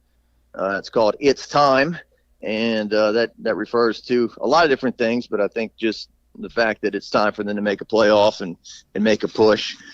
We've got Sportsline Friday night. Will make its debut a week from this Friday, August 29th, with the Jamboree edition. And Kevin Baptiste did a wonderful job. Great work on the Southern Jaguars preseason special. If you want to watch that, it's up at our YouTube page. You can check it out. I've done some recent interviews, some old school quarterbacks that are up, Tommy Hodson, Herb Tyler, Jake Delhomme on my recent Jock Talks, and we'll be leaving for Clemson a week from Thursday, flying into Greenville, South Carolina, and then driving over to Clemson, South Carolina. It'll be a game week next week, so all these things are going on, and I want to thank everybody too for helping us out with Red, Rock, and Blue. We had a great year this year, and we're starting early next year. Our tournament will start in April, and so if you're interested in sponsoring and becoming a part, be sure to hit me up, and we'll get you involved. Hey, any residuals to the nice lady that coined it? It's time. You know what? I met her here at the gym. We're discussing NIL deals and perhaps a feature, some copyright. It's like Lloyd. It's like somebody who writes a hit song. I mean, you cash in on that forever. It'd be nice if apparently some guy I knew. He knew the guy that wrote "Girls Just Want to Have Fun." Cyndi Lauper and all that. And Miley Cyrus does it. And the check just keeps coming in the mail, So, yeah, maybe we need to find that lady and talk to her about it. It's Time is your title. So, hey, people want to give advice. I'm always open to a ghostwriter. I didn't hear you. What? I'm sorry. I said if people want to give advice or give ideas, I'm always open to a ghostwriter, JD. If they want to do the job for me, I'm more than welcome. It's ChatGPT in real life.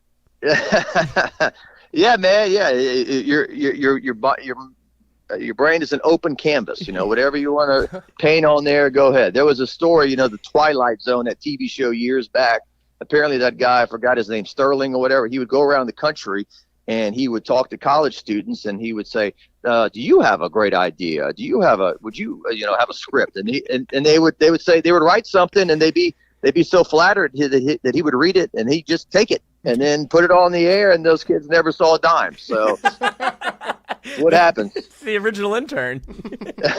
Right. Exactly. Well, JD, working for free. We appreciate your time. Nice to talk to you, and we'll see you again soon. Okay. Thanks, Noah. Thanks, Lloyd. Appreciate it. There he is, JD, Jacques Doucet from WFB 9, the sports director over there. Great stuff, as always. Make sure you tune in to the LSU football preseason special. It's Time next Wednesday. They also have Southern's preseason special out as well that Kevin Baptiste worked hard on, and the Red, Rock, and Blue sponsorships. We need to get a softball team together. We do.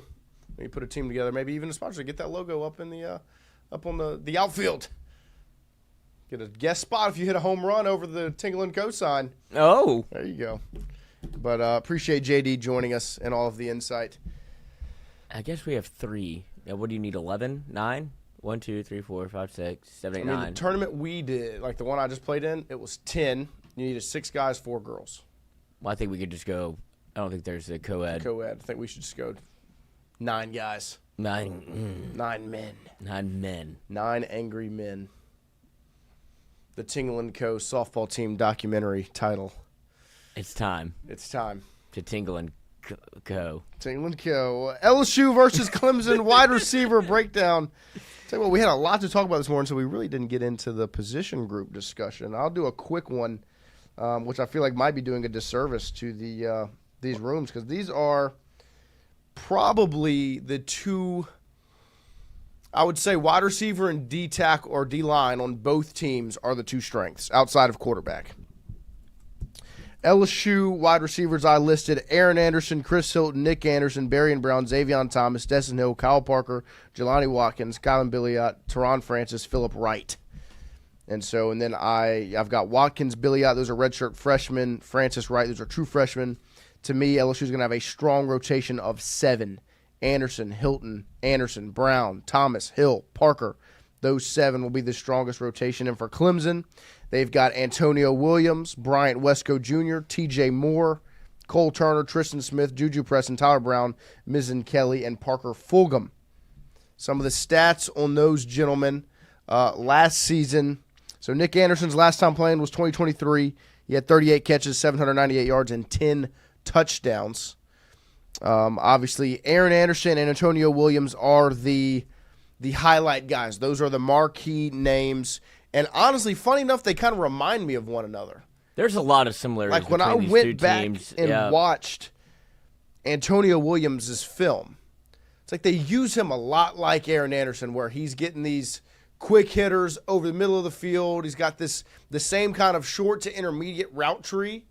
Because like Aaron really didn't, he wasn't really he got to put on some go route type stuff here and there. That one down the sideline against South Carolina comes to memory, but a lot of his stuff was short to intermediate, and Antonio Williams is used the same way. Anderson's stats last year: 88 targets, 61 catches, 874 yards, and 5 touchdowns.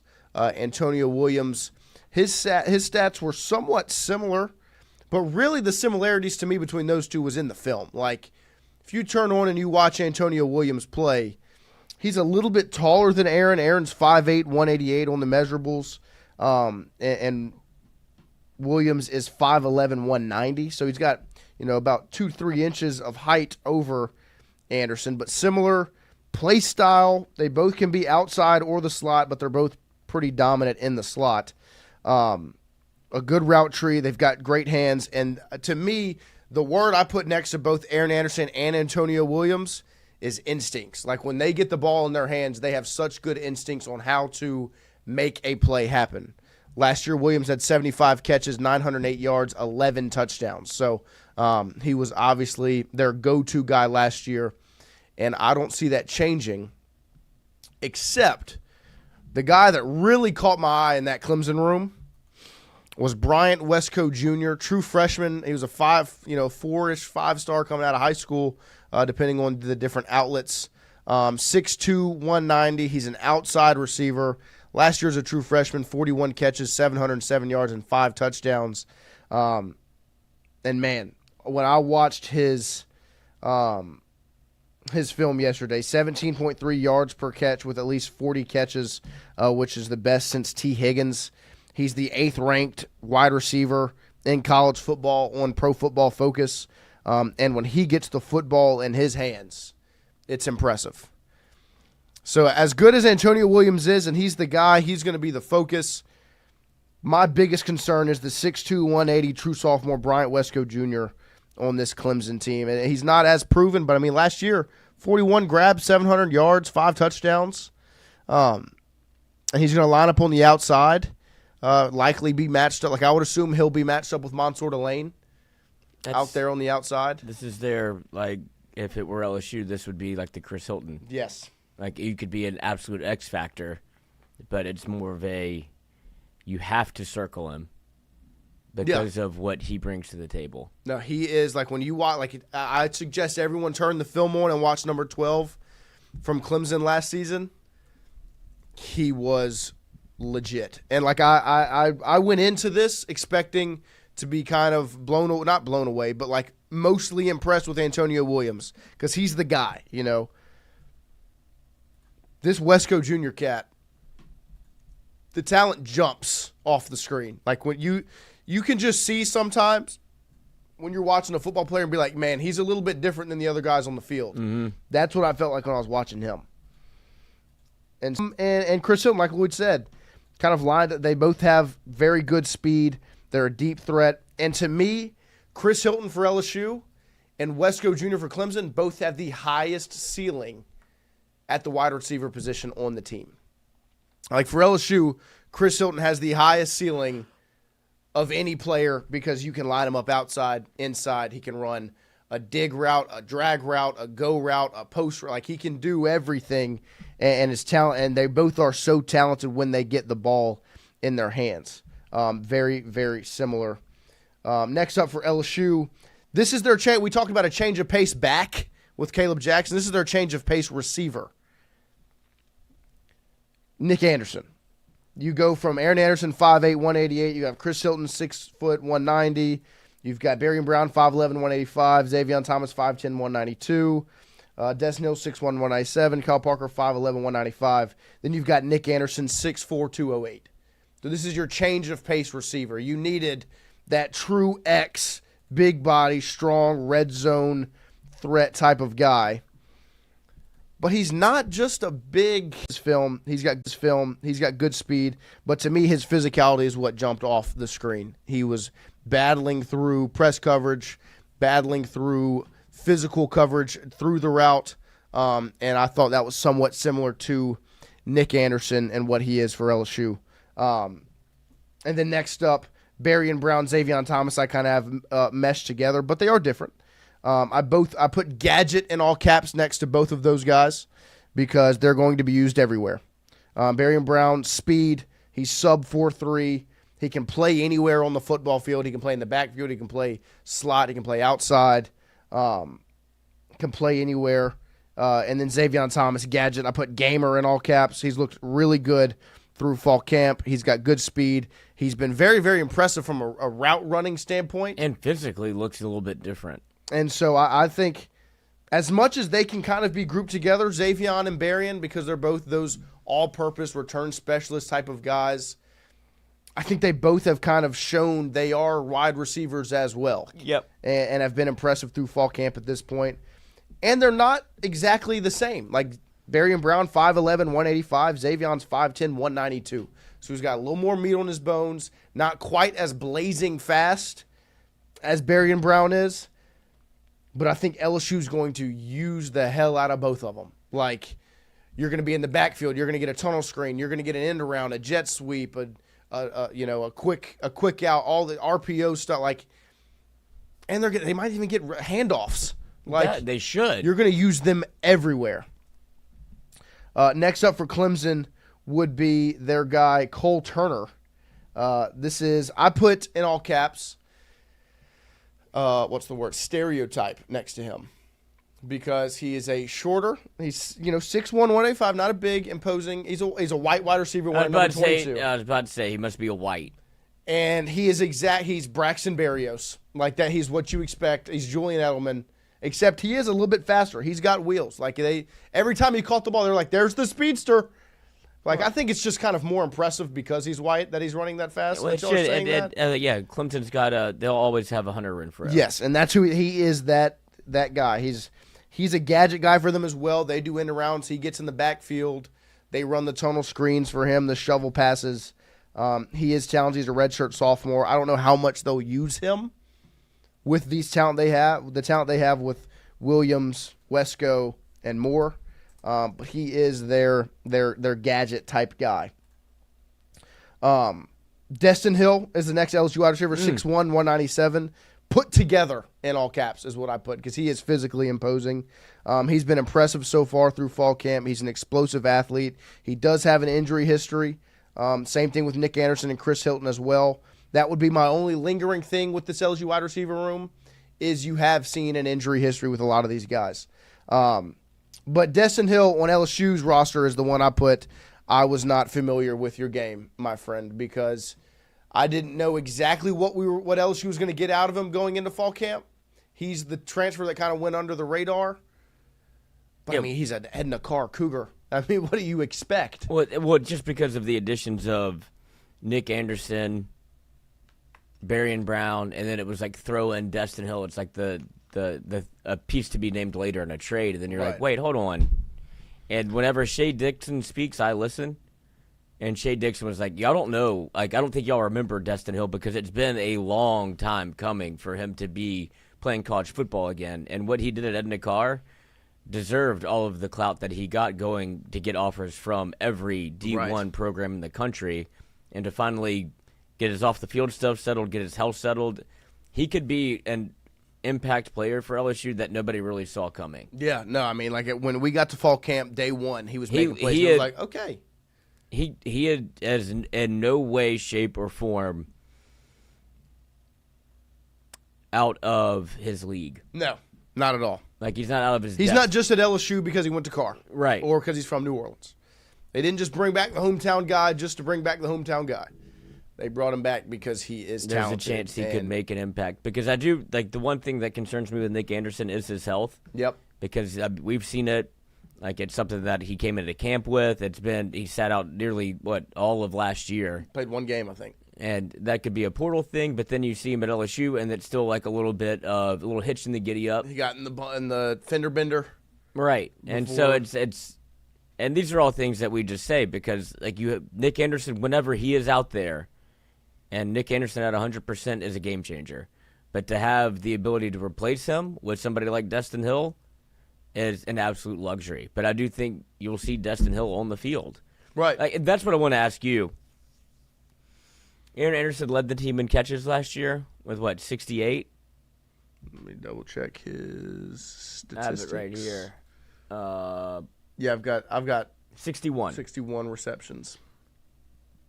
What do you think that number is for the team leader in receptions this year? Because there's so many weapons. Like, Aaron Anderson was 61 catches out of necessity. And, I mean, don't get me wrong, I'm an Aaron Anderson stan, but... Well, this is my biggest thing on the Aaron Anderson front, is he is now the game plan. He was not last year. Not saying he wasn't game plan 4, because he was. Kyron Lacey was the focus of, to me, the defenses when they were looking at it. Like, was Aaron Anderson the go-to guy? Yes. Kyron Lacey was the letterhead at wide receiver for LSU when other teams were scouting. Now, I don't think they were putting Aaron Anderson aside or were surprised by him, but now he is officially on the map. Like, you're not just circled once anymore. You're circled, highlighted, starred, highlighted, don't let underlined, this man beat you. Bold, italics, the whole deal. So how will that look? I do think that 61 catches is going to take a hit. And also if you can run the football. But I think touch-wise, that's the dynamic I'm interested to see, how much they use Aaron in different ways, because you also have Berrien and Xavion who will take some of those gadget-type, get the football in their hands plays. I would assume it drops from 61 to... I mean, he had 0 rushes last year. Yeah, and I don't think they'll do that this year either. Me either. I think he's too important as a wide receiver to do that, and you have Xavion and Berrien who you're going to probably do that type of stuff with. Caden and Harlan Berry. And Jawan Johnson and these guys that you can just, weapons. Figure it I would out. say maybe it drops from 61 to 45. I was going to say 45 also. Like, I think that's probably where it goes because they're like, I think Trey Green's going to catch the football a lot. Like, that safety outlet type aspect of Aaron Anderson last year is going to be 14 this year. Like, Brian Kelly said it yesterday. He said, even when you're covering Trey Green, he's not covered. And I think when you have a quarterback like Nuss who trusts his arm so much, that is a blessing. How many catches did Trey have last year? Not a lot. He had 13 catches and 4 touchdowns. Should have had more touchdowns too. That number will probably go up if I had to guess. Yes. No. I mean, Both. I think he's going to be 30 catches, 7 touchdowns. Like, he's gonna be impressive. The last wide receiver on LSU's front, Kyle Parker. I put dog in all caps. He's crisp. He's a great route runner. He is stout. He's 5'11", 195. He is put together physically. And then I put yak. Yards after catch is what separates him from everyone else. When he has the football in his hands, he is special. He reminds me a lot of Malik Neighbors. Not to that extent, but the play style and what he does well is the same things when we were talking about Malik going into his sophomore year. Not junior year Malik, not 2023 Malik, when he was going into sophomore season in 2022. The things we were saying Malik does well, the physicality at the point of contact, and getting the football in his hands. That's what Kyle Parker does well to me. And then the same thing, injury. There's a lot of injury history in this LSU wide receiver room. Kyle Parker missed a lot of last year. Destin Hill had some injury history. Nick Anderson, obviously, and Chris Hilton. Like, that's why you have the depth, because there is that injury history. My last wide receiver to talk about is, I think, the most intriguing wide receiver in the entirety of this segment between LSU and Clemson. I don't know how much he's going to play, but I would assume it's Tristan Smith for Clemson. You want to talk about a change of pace receiver. Clemson has 5'11", 190, 6'2", 180, 6'3", 205, 6'1", 185, and then they got 6'5", 205. From the portal. Their first ever skill position portal get. Ever. That they went out and they got in the portal era. And I watched the film. He's from SEMO, southeastern Missouri. And he's impressive. Like, 6'5", 205. He's legitimately a jump ball receiver.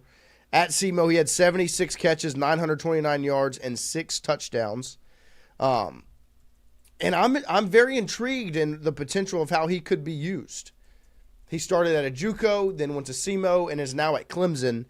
And he is, like I said, very physically different from everyone else in that room. And if he's the first ever portal get at a skill position, they went out and got him for a reason. So I'm very, very intrigued by what he could look like for Clemson. CJ Daniels. Yeah. I'm very interested to see what he looks like, how he plays, how much they use him. Mm-hmm. Because they have, to me, those first 3 guys, Williams, Wesco, Moore, that is they're 80% of their wide receiver production. Because I think Williams is obviously the guy. I would Wesco, say 85 to me, 90%. Yeah. I'm just very interested. You went out and you got a 6'5", 205 guy. First ever skill guy you've gotten out of the portal. You did that for a reason. You were obviously missing something when you looked at your room. And I'm going to be very interested to see how that pans out. So 76 passes last year for nearly 1,000 yards, had 930 yards and 6 touchdowns. That was Southeast Missouri State, SEMO. Yep. But 6'5", 205 plays anywhere. And if you turn the film on, he looks good. Yeah, that's what I'm saying. It's but you got, CJ Daniels wasn't 6'5", but it was that ad in the portal that you were like, this guy could, what he had was one of the few returners in FBS that had double-digit touchdowns in the wide receiver room, and you didn't get any touchdowns at LSU, so it could very much be the same thing. Right. But you can't say that C.J. Daniels didn't make a difference for LSU last year. You missed him when he wasn't there. Right. And so I'm be interested to see, he's the most intriguing player in either of the 2 rooms. But the names I will tell you to pay attention to, Bryant Wesco Jr., they're going to talk a lot about Antonio Williams versus Aaron Anderson in this game. Chris Hilton and Wesco Jr., to me, the expectations are kind of mid-level. It's obviously higher on Wesco Jr.'s front. The ceiling for both of them, way up there. Yeah, 2 freshmen that come back as true sophomores, and then Williams, who could have left. Yep, and would have been drafted. Back. Yes. It's a weird Clemson thing. They stick around. Same with Klubnik. But my grading out of the room. That's where their portal money goes. Yes. My grading out of the room. I have these rooms very, very similarly graded. They are both B+ rooms, but the ceiling for LSU is an A+. The ceiling for Clemson is just an A. Yep. LSU's depth is extremely better. It's just that what it comes down to. You have the younger Riley, Right. And at Clemson, you saw a couple of clips of their offense and what they do to utilize and get these guys open. Versus Sloan, how you going to like? These are both rooms that I would take 10 out of 10 times. Yeah. And it just depends on how Sloan is going to utilize what he has, because when you name off all of the LSU guys you just listed, what is 6? 7. Aaron Anderson, Chris Hilton, Nick Anderson, Barry Brown, Xavier Thomas, Destin Hill, Kyle Parker. And then you still have Jelani Watkins, Kylan Billiot, Teron Francis, Phillip Wright. And Trey Green. And Trey Green. Well, and that brings up an interesting point. This Clemson wide receiver room plays into that Clemson running back room discussion. They are going to use these guys out of the backfield a lot. You saw, like, you could even in those 2 minutes we watched of Clemson highlights, you saw a little bit of what their offense is trying to do. Like they are gonna put Antonio Williams in a handoff, a swing pass out of the backfield. They're gonna do the same thing with T.J. Moore, with the Cole Turner, the white boy. Mm-hmm. They're gonna use these guys to help out with that lacking in that running back room. So make sure that's what you pay attention to that, because I genuinely think like they're gonna do a lot. Like, we talk about LSU simulated run game. Clemson is going to they do the exact same. It's crazy. It's just like it feels a little bit like USC last year whenever it was like Miller Moss, Garrett Nussmeier. Like, who do you have when you have two guys that are coming back, haven't been a starter before but stayed at their school, and it's like kind of fighting a mirror. And now it feels like the exact same thing with Clemson, but to like almost the umpteenth degree of like every room you look at, aside from so far the running back room. Like I feel like LSU has got a very much LSU won that conversation. This one, it feels like almost a push. Yeah. Because you haven't seen, and the X factor in all of this, to me, is we've never seen a healthy Chris Hilton before. No, I mean, like that is my biggest thing. I have injury written down next to 4 of the 7. Nick Anderson, Aaron Anderson, Chris Hilton, and... Well, I didn't even put it next to Aaron Anderson. But I guess, yeah. I mean, he had the little knee issue. Well, it's just, he's one of those guys. And then so 5 out of the 7. Barry and Brown, Xavier Thomas are the only ones I don't have injury written next to. Yeah, Xavier going to play. Yes. Kyle Parker missed all of last year. But yeah, I would... Yes, but I guess the way he plays probably makes him an injury concern. Destin Hill, but he's somebody that wants to play. Right. Destin Hill has an injury history. Nick Anderson, obviously, injury history. That's another one you can kind of dissect a little bit. Like, maybe he could have came back, but the season was too far gone. I think he went portal. Chris Hilton, obviously, never been healthy at LSU. So it's gonna this was a fun, like I said about quarterback. I had a very, very fun time sitting back and watching these guys play. Brian Birch, is Hilton injured, or are you just guys saying the possibility of him getting injured? No, he's not hurt. He has been at camp. Chris Hilton is not injured. I mean, to the point where you just have never seen him healthy. Yeah, but they're so concerned about his injury history. He gets hit in a scrimmage. The Delane, Montour Delane video. He got pulled after that. Yeah. Like, nope, not gonna. Sideline. Yeah, need him. But that also shows you how important he is in like a fixture of this offense. When I'm telling you, the best LSU, and that's why I put Wesco and Chris in the same conversation on ceiling, because the best version of LSU has a very, very good Chris Hilton. The best version of Clemson has a very, very good Bryant Wesco. So those are the wide receivers to pay attention to for LSU versus Clemson on August 30th. 10 days away, fellas. And so that means we've got... That's crazy. I know. Crazy. We've got 7 position groups left to talk about. Tomorrow, tight ends. Friday will be the fun discussion around the offensive line. Is it a push? If you have to pick a room? Right now? Mm-hmm. For wide receiver? No, I'm giving it to LSU. The depth is what separates them. I think right now, Clemson has the more proven top-end talent. Because right now, LSU proven-wise, you've only got really Aaron Anderson and Barry and Brown. And Barry and Brown's tough to even put in that. I mean, Right. Nick Anderson would be a proven.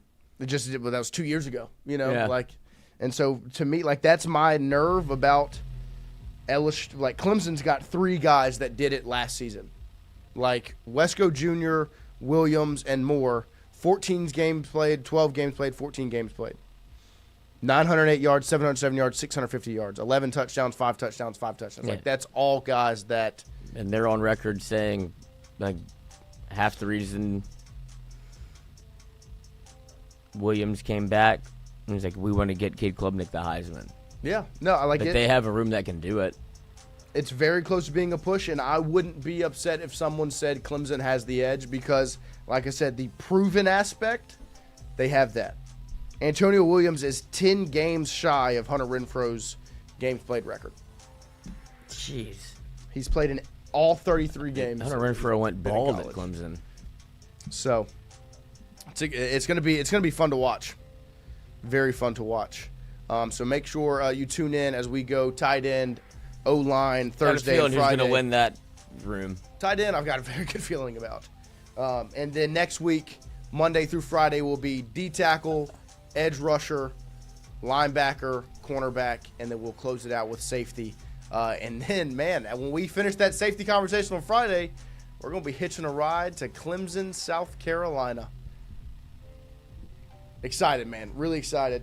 This has gotten me even more fired up. Like, now that I'm going to go into this game being like, that's Brian Wesco Jr. right there at number 12, and he's good.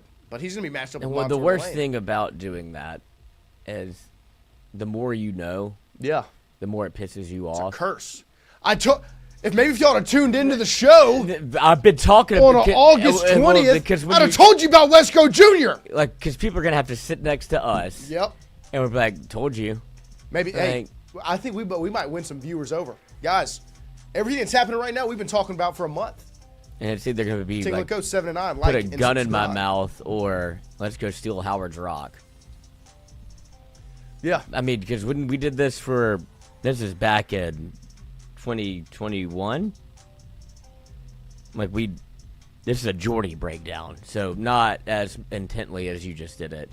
Watched one 8-minute highlight of UCLA, and he's like, their tight ends Versus Duquesne. And he's like, yeah, DeQuesne. Mm-hmm. And he's like, you just have to guard the tight end. And then Zach Charbonnet showed up out of nowhere. Yep. But it was literally the tight end and the running back. Like, that's what we left after we watched film. And it was like, okay, they have 2 good players. Yep. And guess who beat you? And those so, 2 good like, players. knowing that going into the game and that, like, what are they doing? Like, that staff. Right, Like, if that's I my- could see it with my eyes crossed, what are we doing? And Yeah. that was the frustrating part of, like, Jesus Christ. Maybe we'll get put on staff after this. I mean, if all you have to do is watch YouTube, which is what I did Which for is what the I did. UCLA game, Yep. and you still couldn't stop it. So, like, you had all that time. Right. But What that are, was what are you doing with it? Different staff. Different staff. Yep. It's a Different era. Different era. Different time. You got 2 of them down there, boy! Squeeze them! Appreciate you guys hanging out with us this morning. Make sure you like and subscribe. Andrew Messina, what happens first? Brian Kelly winning an opener at LSU or Jordy making a guest appearance? Brian Kelly winning an opener and a championship and an SEC championship and going undefeated at LSU. Will all happen before that. So Jordy will be on the show Friday before the Clemson game. Special guest appearance. Just booked it. yeah. No, we're going to actually be breaking down safeties instead. Open invitation. Let's connect Let's athletically. connect athletically before we get ourselves in trouble. Trident.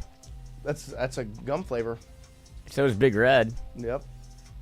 And then we've also got Big Green. Nope, that's a choke. They're tricking you. What? With S, that would be the or 5. You think that's what that is?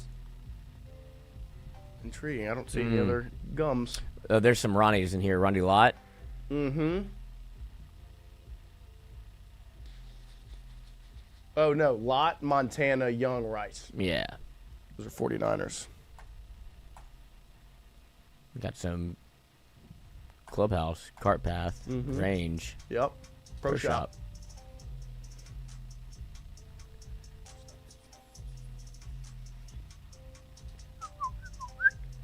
What's the Big Green? The Thundering Herd is what I was thinking of first.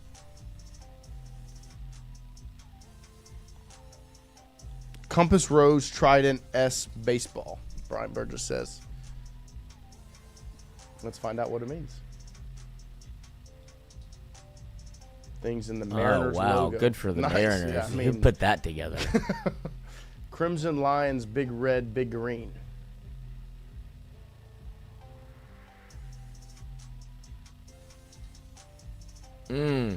I mean, Andy Bernard. Dartmouth. Let's do our trivia. Let's get up out of here. Andrew was seeing a brick killed a guy with a trident. Even the guy that can't think says something. Where'd you get those? The pants store? Where are my legs? I don't see my legs. Probably something with the pleats. Taking them back to the pants store right now. Such a good movie. And it got ruined. By? Made, unfunny people thinking they're funny because they can quote movies.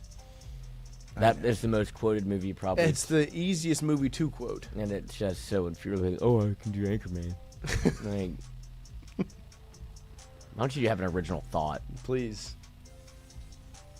Jeff Bordelon.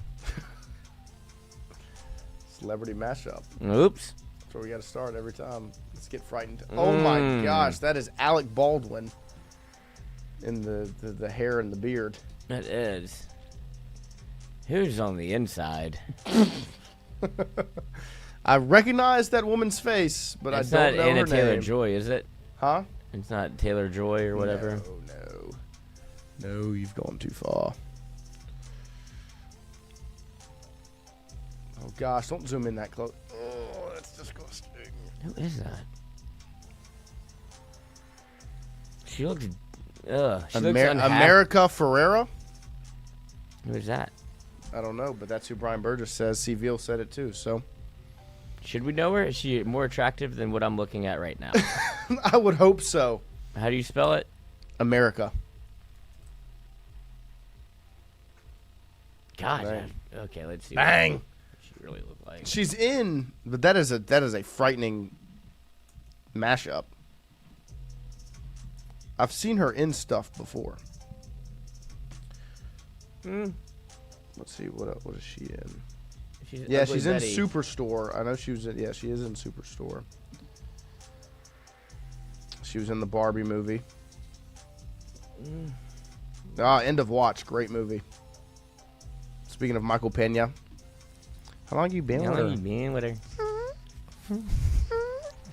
Getting better at it. I keep doing it. How long have you been with her?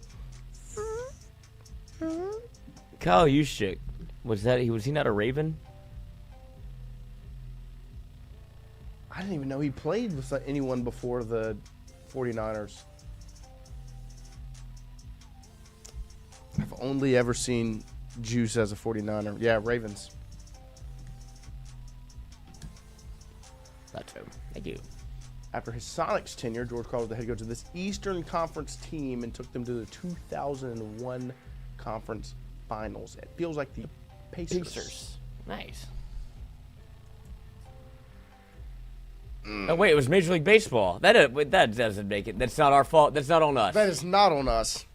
That was an NBA question, if I do declare. Who does the Daily Dozen? I don't know. They need to get some of the things that happen at Barstool really do blow. Like, I'm not the most competent person. Brian Burgess said it was the Bucks, so maybe we were wrong anyways. It doesn't matter. That it says MLB on it. It felt like the Pacers. It did. The Bucks made the 2001 Conference Finals? What's the Norris Trophy? I have no clue. Give me the 21-year-old Senators player. Alex Ovechkin was definitely not 21 in 2012. Why? Because he's like 50 right now. I know. 18 years ago. It's 13. I guess maybe, yeah. It was 2012. That's the only person I could think God, of. 2012 was a long time ago. Yeah, I mean, never forget. LSU, Alabama. Shut up. Which one? Oh. January of 2012? Do you know the answer to this one? I think that's Mississippi, isn't it? That's that boot, baby. Ed Orgeron. Yes. What's the That's difference? answer. Cereal. They're great. Oh, speaking of Jeff Landry, Tigers. Omar. Omar, the Frosted Flakes Tiger.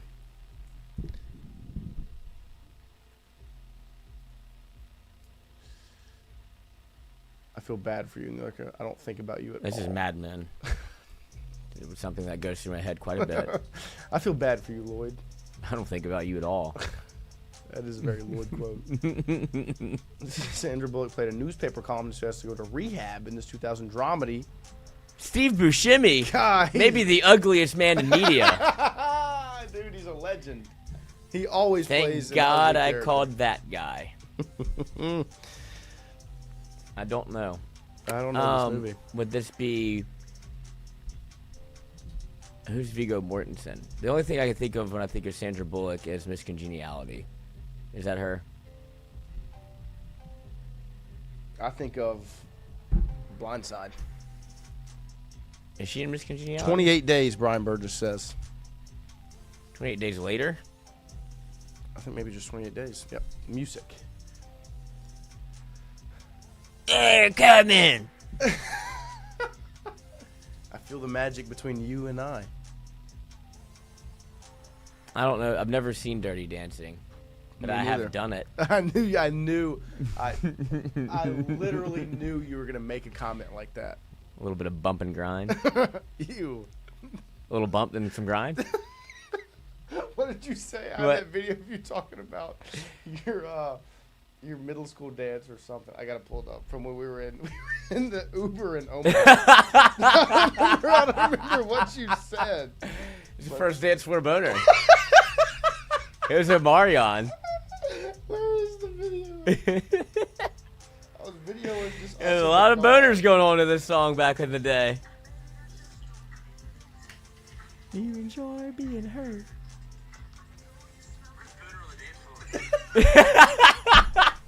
This is with a stranger in the car. Stop playing. Yeah, yeah. This was in an Uber.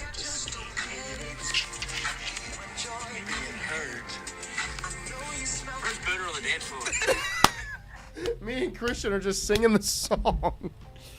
I mean, it's not my fault that LSU baseball kept winning. Hungry eyes, Brian Burgess says. Hungry, hungry eyes. And Lloyd, that's what Lloyd decides to say.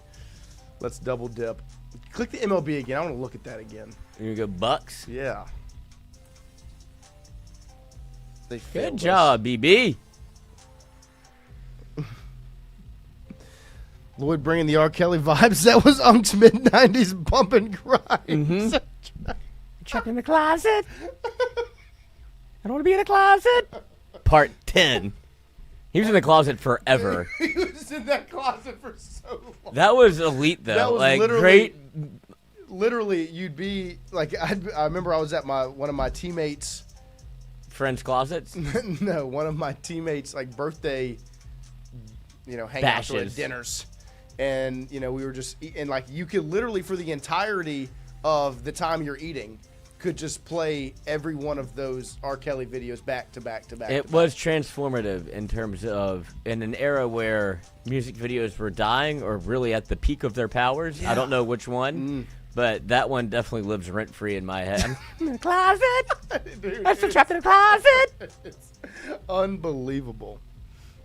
Can I get out the closet? We Oh, he's coming home. He's looking at the closet. Randy Jones, I have the entire closet series of videos. Shout out to Unk. Shout out Unc Shout out Rand. to Unk. We appreciate you guys. We will take we'll be back And take tomorrow a- morning, what is 7 to 9 a.m.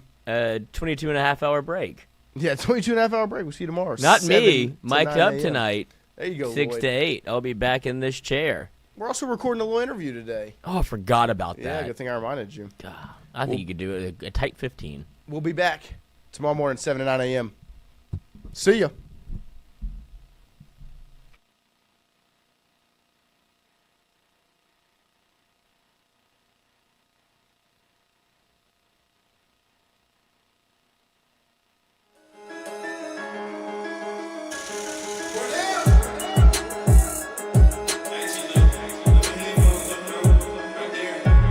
Let's